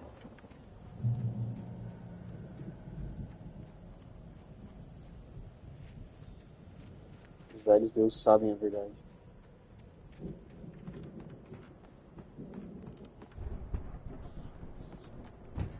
The lights are out. I guess we better check the fuse box.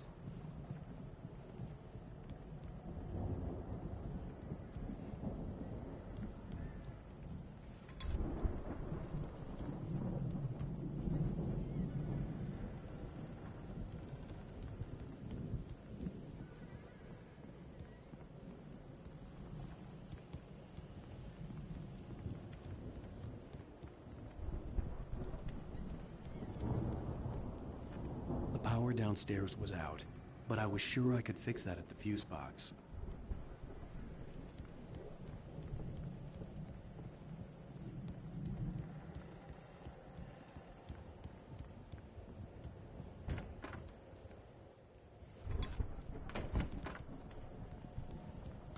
You know, this place looks kind of lived in. I thought the Andersons were in the booby hatch. Yeah, I don't think they keep too close an eye on them at the clinic. They seem to slip away a lot so they can get wasted. No kidding. Those guys sound awesome. Come on, Al. Let's get the lights on, huh?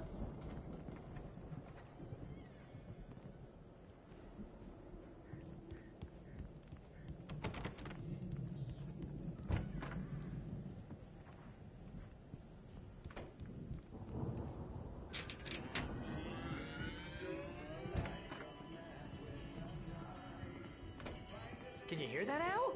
Music? Of course. We need to find where it's coming from. That's the message the Andersons talked about. That's the whole reason we're here. Lady of the Light? Oh, that's gotta be... What's-her-face? The crazy lamp lady from the town. Cynthia Weaver. Right! Must be.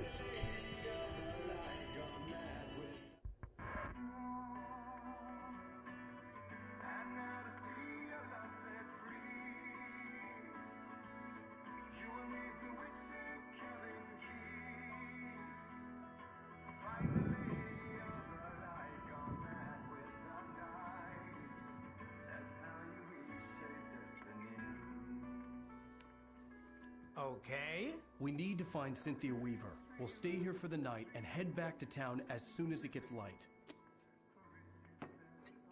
Hey, Al. Lots of hours before dawn.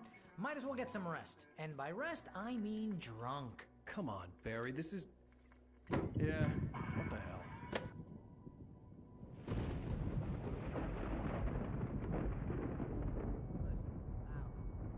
I'm sorry about that. No, seriously, because I know we don't get along, but we're gonna find her, right?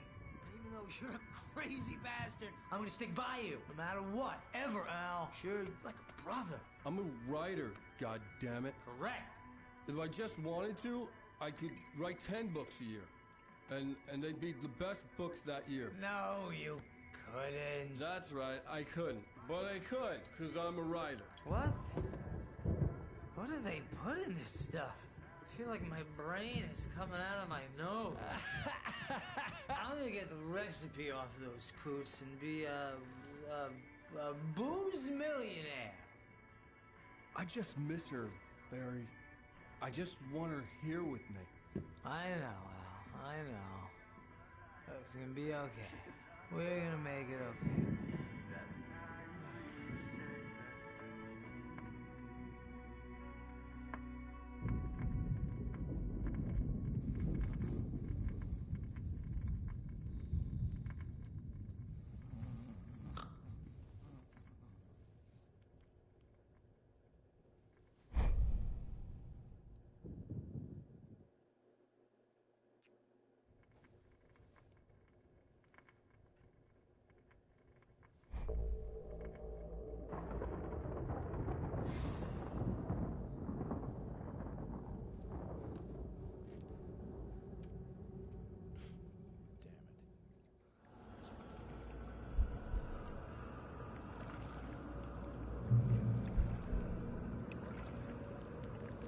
Ai, que legal!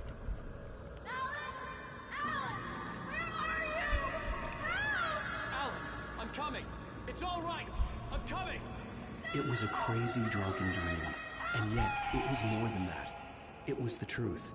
A suppressed memory unearthed by the Andersons' moonshine.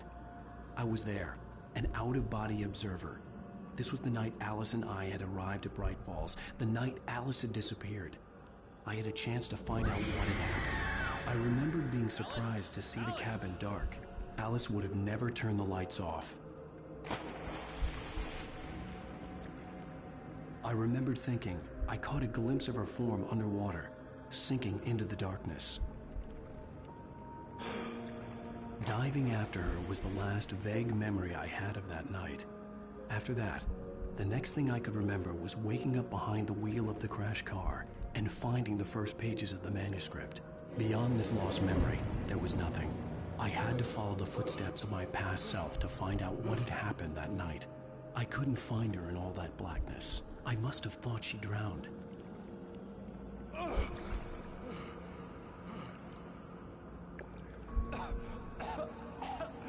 Alice!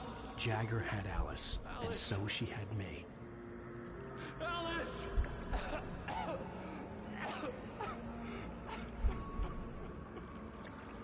I'd been easy prey. Look at the cabin. Is there someone in the window?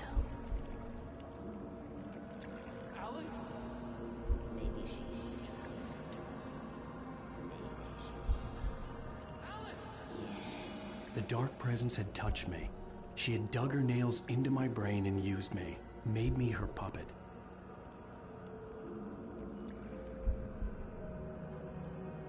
She must be here somewhere. Maybe upstairs in the study. Alice! Yes, that's where she is. You can apologize. Alice! You laugh at the whole thing together and put it behind you. Alice! She's not here. You were foolish to think so. No, she's dead. She drowned. No, no, no! It's your fault your wife is dead. You are guilty. All she wanted was to help you right. You killed her. Oh, hush. There's still hope. Cauldron Lake is a special place. Here, you have the power to change things. She wanted you to write. I will tell you what to do.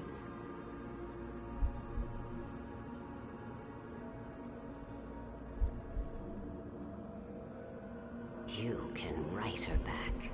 The story will come true, and all will be well again. She had Alice, and the manuscript was the ransom for her.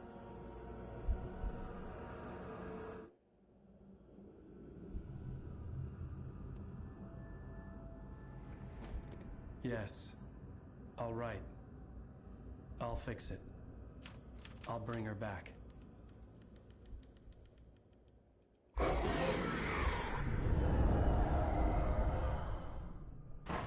No. I wrote it. I remembered it all now. In the dark, I'd written for days, a week, almost a complete manuscript of a novel entitled Departure. Jagger had been my editor, whispering in my ear, making sure that the unfolding story would make her more and more powerful. I thought I was saving Alice. Even with the cobwebs she put in my head, some part of me had been aware enough to write my escape into the story, to bring a light into the cabin to release me before I could finish, to interrupt the horror story before the ending, where darkness consumed everything and everyone. Zane was weak and far away, but I had written him into the story, and his light had been enough to set me free. It isn't here now. I'm here because it was written. I brought the light to set you free. You must hurry. It will know I'm here. It will be back soon. It stole the skin of my Barbara a long time ago. She looks so old.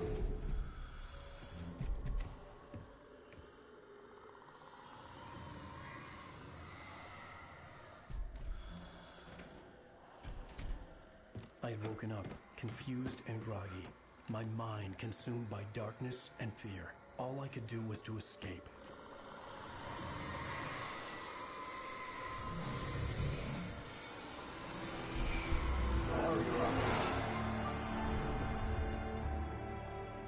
The week spent in the cabin had taken its toll.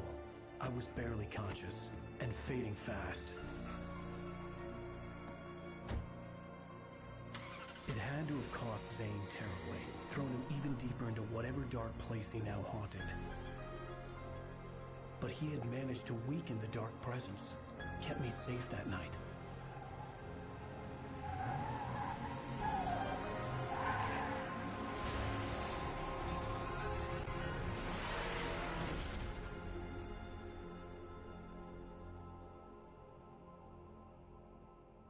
I wrote it.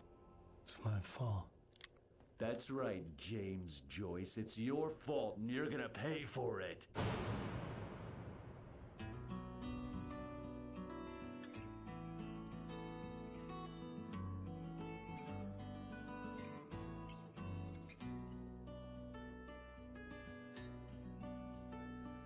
There's an old town road with mystery of Tom the poet and his muse, and a magic lake which gave a light to the words the poet used. Now the muse she was his happiness, and he rhymed about her grace, and told the stories of treasures deep beneath the blackened waves. Till in the stillness of wonder and still in its mystic crown, the muse she went down to the lake, and in the waves she drowned. And now to see your love set free, you will need the witch's cabin key. Find the lady of the light, gone mad with the night. That's how you reshape destiny. The poet came down to Tá bom. Previously on Alan Wake, under the influence of the Talvez sonhar em... Ah, então foi isso que aconteceu. I wrote a horror story that is coming true. Jagger had been my editor, making sure that the unfolding story would make her more and more powerful. Some part of me had been aware enough to write my escape into the story. Together we can create something absolutely wonderful. The lake, it does something to the works of art created here. It makes them come true. My mom gave me this old light switch. The clicker. Alice is being kept in a dark prison. I need to find Cynthia Weaver to fix this. It's your fault, and you're gonna pay for it. The clicker. Well, we're expecting a record crowd from the neighboring counties. Naturally, we hope to break the record set by last year's Moose Fest in our neighboring town, Watery. Ladies and gentlemen, some people have asked me, what's the big deal about Deer Fest? I think that this sums it up. It's about friendship and community. We've got a great party coming up, but let's try to hold it in until tomorrow and get through the night in one piece, all right? I have it. Someone will come for it when the time is right. Thomas said so. He wrote it. The key is insurance. It's my job to keep it safe. Safe in the light. Always in the light.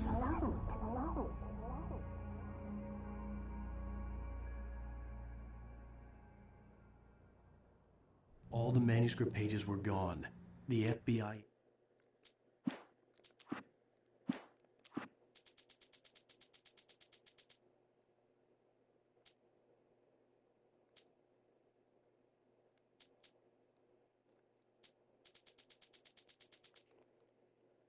Zane could feel the poems, taking form, shaping things.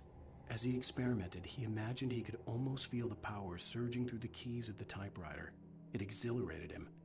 But there was fear, too. If not for his young assistant Emil, he would have given it up. But Zane could feel the poems and had taken... Hartman kept talking, giving Barry the grand tour, clearly proud of the place. He went on and on about his hunting trophies, and Barry was impressed. But he was here on business. He raised his voice, cut through the monologue. Hey, Hartman, where's Al? Hartman stopped in mid-sentence, annoyed at the interruption. He nodded at the hulking orderly standing nearby. The man smiled and clapped a practiced hand on Barry's shoulder. Hartman followed the fall of Alan Wake with his binoculars. When the rider hit the water, he ordered Jack to take the boat to him. The spot was easy to see in the dark, even with all the extra lights in the boat. The flare floated and kept burning even in the water. Jack turned the radio louder as the engine sputtered. The music was rough and clanking, something the Anderson brothers would no doubt have enjoyed. But Hartman chose to ignore it. Wake was finally within his reach. Hartman knew he was no creator. He had no ambitions on that front. And he certainly didn't want to end up like every artist he had worked with here, damaged in ways that were hard to describe, or worse. It was enough for Hartman to maintain creative control and provide direction, be a producer. That was what most of these people were in need of anyway. Of course, suitable subjects were few and far in between.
Hartman knew he was no creator.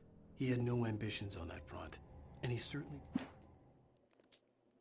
I stared at the Viking paraphernalia that littered the area, surrounding an unlikely centerpiece. A full-size stage complete with an impressive sound system with all the trimmings, including a dragon. It took a special kind of crazy to build something like this in a remote field. When the sky split open with a deafening boom and the music started blasting, it felt strangely appropriate. For the moment, Barry was just glad he had survived the fall. He had been separated from Al, and there was no easy way to climb back up. He told himself he'd be okay in the gloomy forest at night. He would just have to wait for a while for Al to find his way down. Barry turned when he heard the heavy footsteps and saw the movement. The man-shaped shadow lunged at him from the bushes, an axe held high. Barry screamed and threw up his hand. Mott knew that Wake was smarter than him. Wake had more money, a beautiful wife, everything. And Hartman said Wake was important. That made him better than Mott. But Mott was calling the shots now. He'd expected Wake to whimper and grovel, but instead, he seemed willing to fight. Mott knew he'd gotten under Wake's skin. If only Mott actually had his wife. The thought made him shiver. Hartman wasn't happy. Mott could see it in his eyes. He quickly lowered his own. He had made a mess of it, and he knew it. The shame of failure was hard to bear. He hadn't expected Wake to say he needed more time, and he blurted out 2 days, less than Wake had asked for to show him who was in charge. But that wasn't part of Hartman's plan.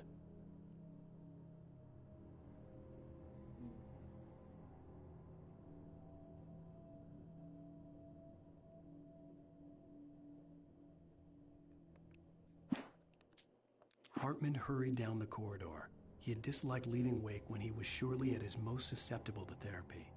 But this was not an ordinary storm. Wake had been writing, and he had woken something up in the depths of the lake. Now, it was coming for him. Hartman had naturally prepared for a situation like this. The idiot brothers would keep Wake distracted while Hartman double-checked everything, just to be sure.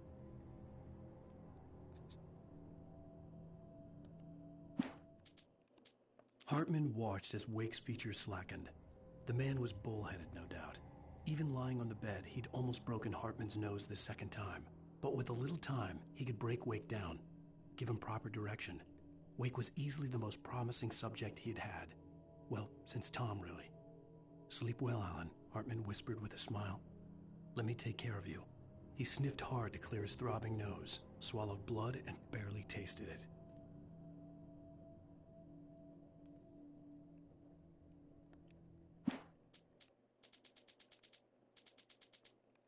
Agent Nightingale stared at the passed-out rider. The man was sleeping off one hell of a night. Nightingale felt a stab of envy at Wake's oblivion, but he had a job to do. He put the gun to Wake's head and almost became a murderer. His hand shook and his throat felt tight and dry. Biting his teeth, he tried again to pull the trigger. He lost the nerve. Wake stirred. Nightingale would have to settle for an arrest. The storm raged on as the Anderson brothers walked unsteadily away from the clinic with the other patients in tow, knowing that this time they wouldn't return. The darkness around them seethed with horrors, but Tor and Odin were unafraid. Their eyes glinted with guile. They knew every secret path, and there was blood on their hands. They had fought these shades before. The dark presence followed the choreography laid out to it in the manuscript, growing stronger and stronger, moving like a storm from one scene of destruction to the next. But it was still bound to follow the story and chained to the dark place it came from. When the story reached the end it longed for, it would finally be free. It's 1976. Madness reigns at the Anderson farm. Contrary to all logic, the headiest ingredient of their moonshine is unfiltered water from Cauldron Lake. The Andersons feel like gods. Odin can't stop laughing. He contemplates cutting his eye out. Tor runs across the field, naked, shrieking, hammer in his hand, trying to catch lightning. Their songs have power. Something ancient is stirring in the depths. Again, Alice's screams rang in the stillness of the night. I saw myself run toward the cabin, flashlight in my hand. I followed my past self. I was an out-of-body observer, a time traveler in a crazy drunken dream. This was the beginning. The night Alice had disappeared. The mystery of what had happened during the missing week was about to... When he stopped the car at the Anderson farm, Walter felt relieved. Oblivion was close at hand. The brothers wouldn't miss a jar of moonshine or two in the booby hatch. But then he saw the man on the porch, and he knew who it was. Driving for his life and knowing it was useless, he didn't realize he was crying until he couldn't see the road for the tears.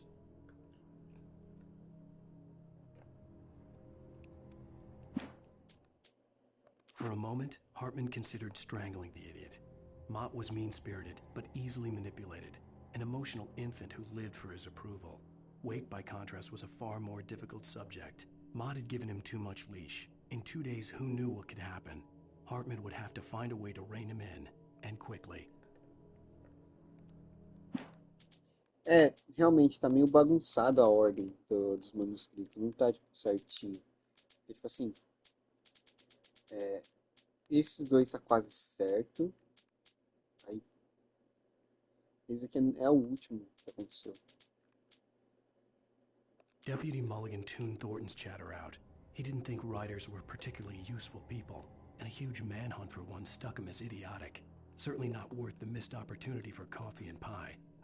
It wasn't even clear what the man had done, except run from them at the trailer park. Mulligan knew he wasn't alone. The sheriff's patience with the Fed was running out.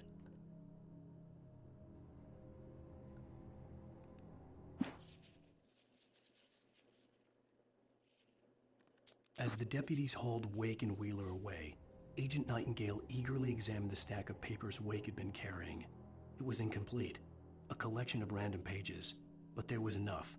He saw his own name in there, among others. His hand shook with emotion. Finally, it was proof. He had been right all along.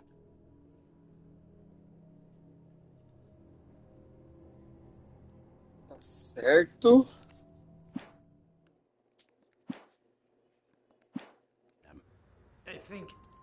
I think my tongue just took a crap in my mouth. Ugh. Oh, wait, we're in jail now? Al. Al, this is not good. That about sums it up.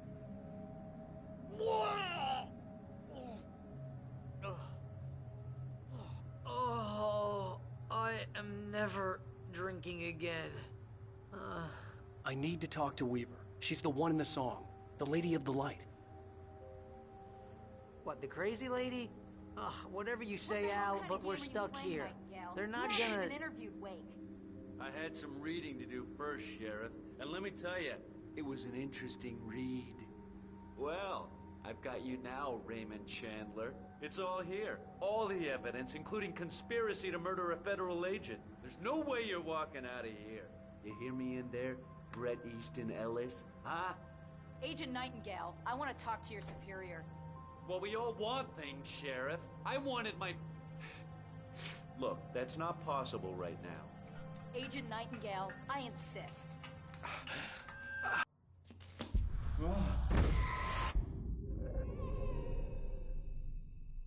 Wake, what's wrong? Lady, are you stupid?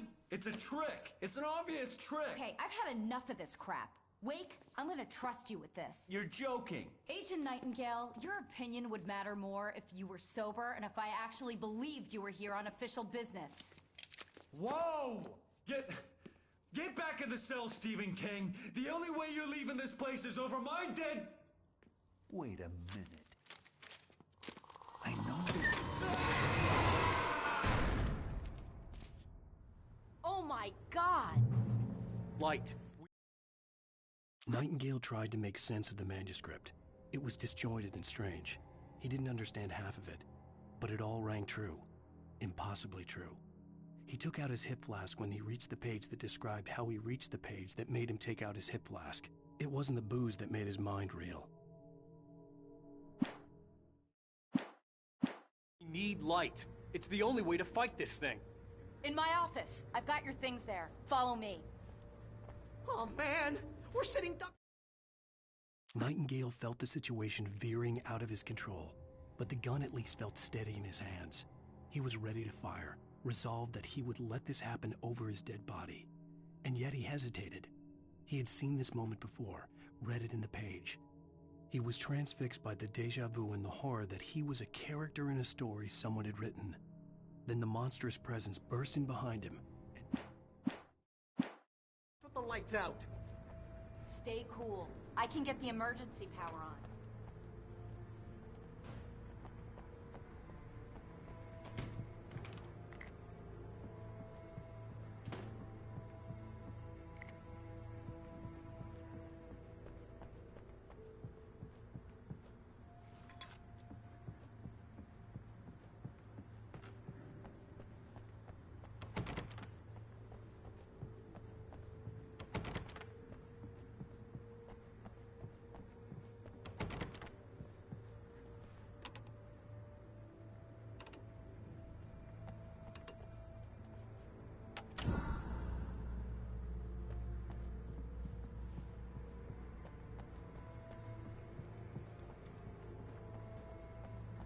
Here are your things. Wake, what do I need to know? What do you need from me? They can be hurt in the light, only in the light. And I need to find Cynthia Weaver. She can help me stop this. Light. Check. Cynthia. She lives in the old decommissioned power plant. I can get you there pretty quickly in the rescue chopper. Come on, let's get back to your friend. Wheeler, I need you to stay here. What? No! We're going to fetch our ride, but I have friends who need to be warned about this, and I can't be in two places at once. I need your help. Well, okay.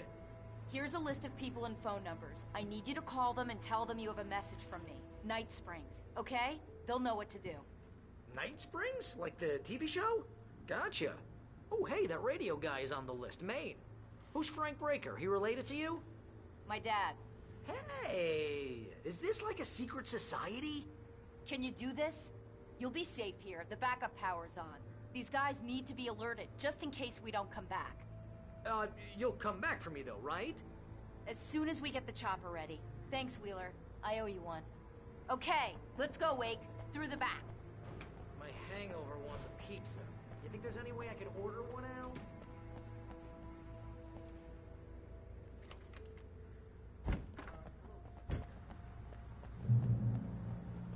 Oh, hell. Whatever took Nightingale must have broken the gate controls. We can't reach the gate's control box from here. We need to get to the other side over the rooftop. I'll go. I'll open the gate for you once I'm across. You stay here in the light and cover me, Sheriff, okay? Are you sure? Okay then, but hurry.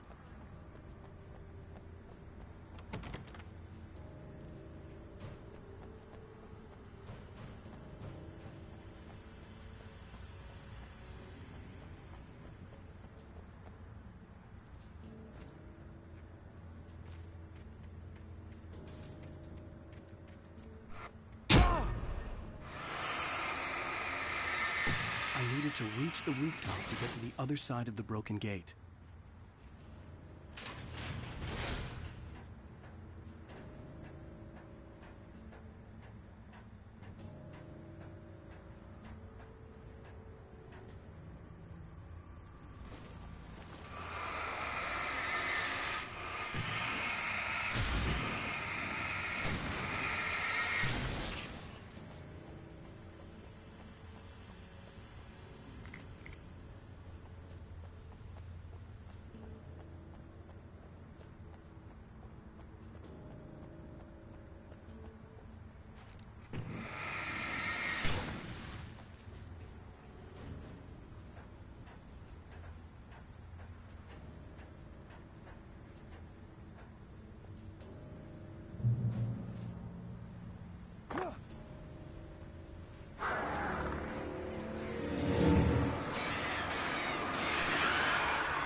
Hey, Sheriff! Your password. Night Springs? What's that all about? It's a stupid joke we have. That Bright Falls is the original inspiration for the TV show. This town can get weird at times. Never this weird, though.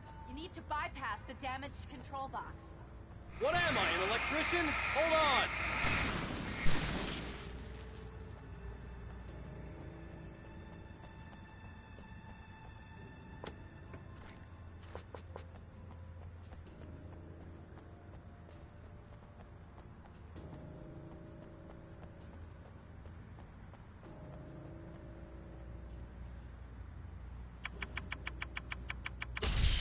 Ow, damn! That's smarts. Good job, Wake. Okay, stick close. Our first stop is the town hall. The keys to the chopper are there.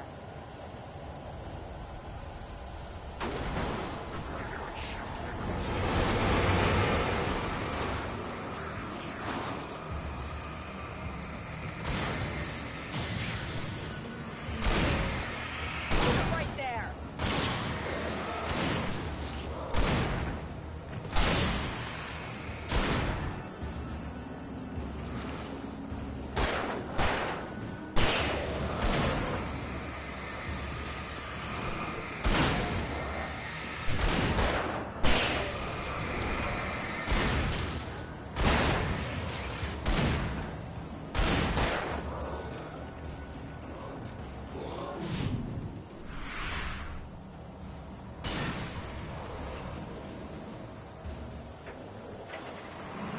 Look out!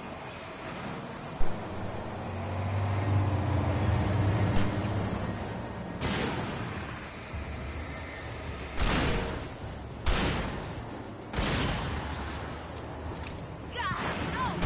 Wait!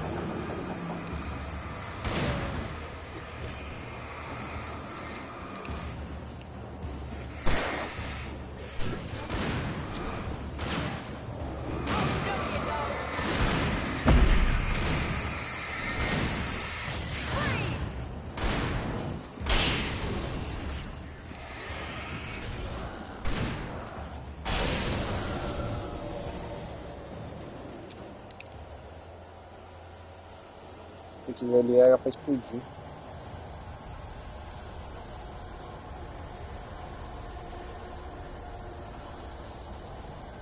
Over here, Wake! The chopper's in the other direction!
Isso foi aqui por trás.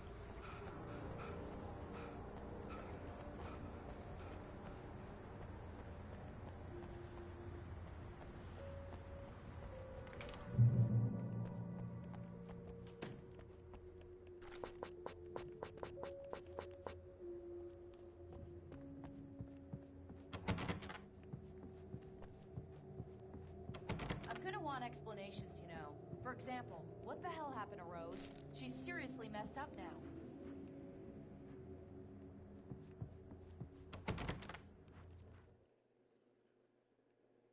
Barry was in his element, making calls, making things happen, even if he didn't entirely know what those things were. He wouldn't let the hot sheriff chick down. Even if every noise he heard from outside, and he heard plenty, made him jump. He had only paused to text Al a message, told him to hurry up. Suddenly, Barry froze in mid-dive.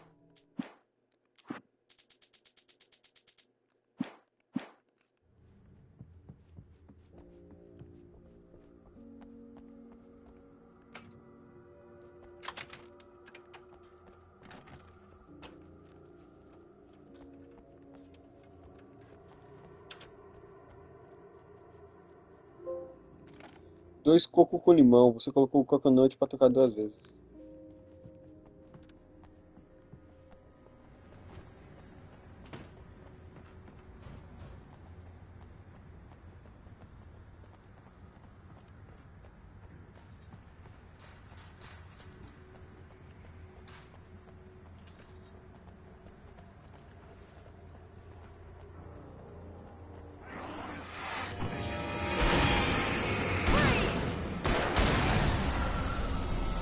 I thought New Yorkers were rude.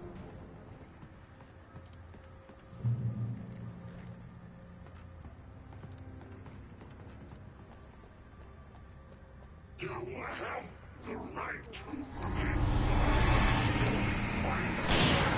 rights.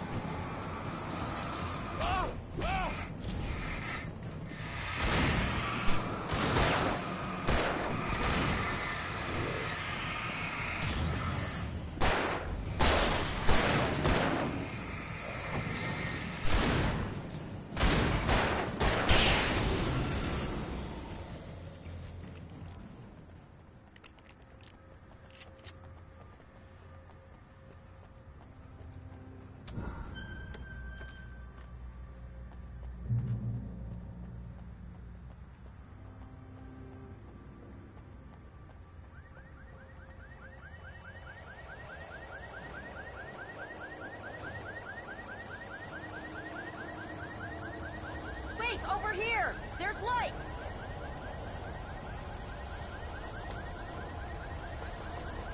I have a key. Watch my back, Wake.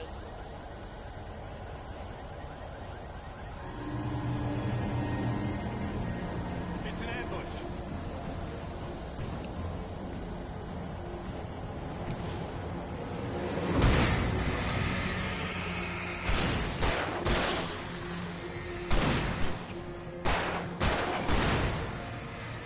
No, you don't!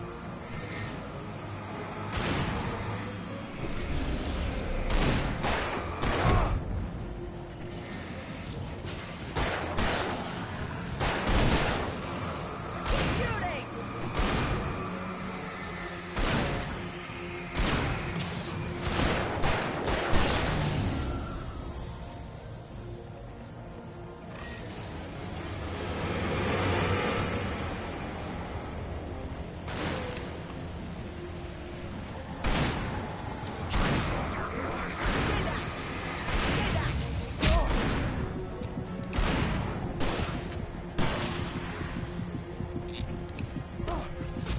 Ah, cara.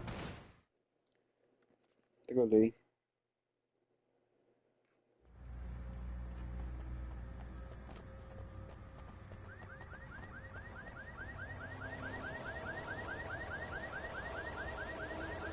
Wake, over! There's light!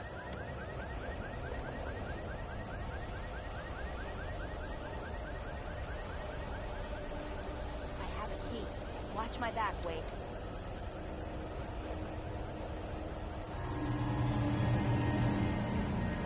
It's an ambush.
Let's go, Wake.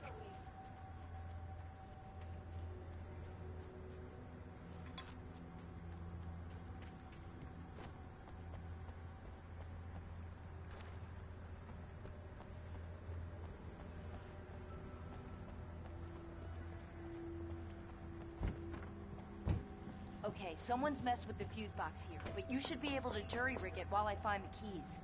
I already got electrocuted once today. How about I look for the keys and you get burned for a change? The darkness that wore Barbara Jagger's face was furious. The story in the manuscript had been making it stronger all the time, but now the light had set the writer free and hurt it, weakened it. It was only a matter of days before the dark...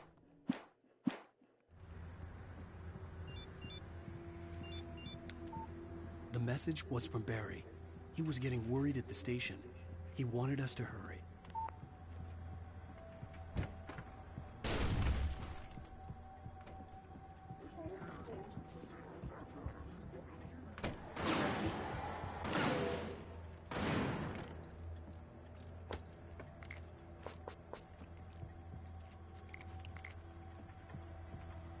Okay. Sheriff, I got the keys.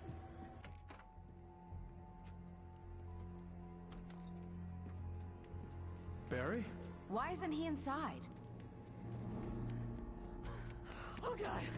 Oh, God.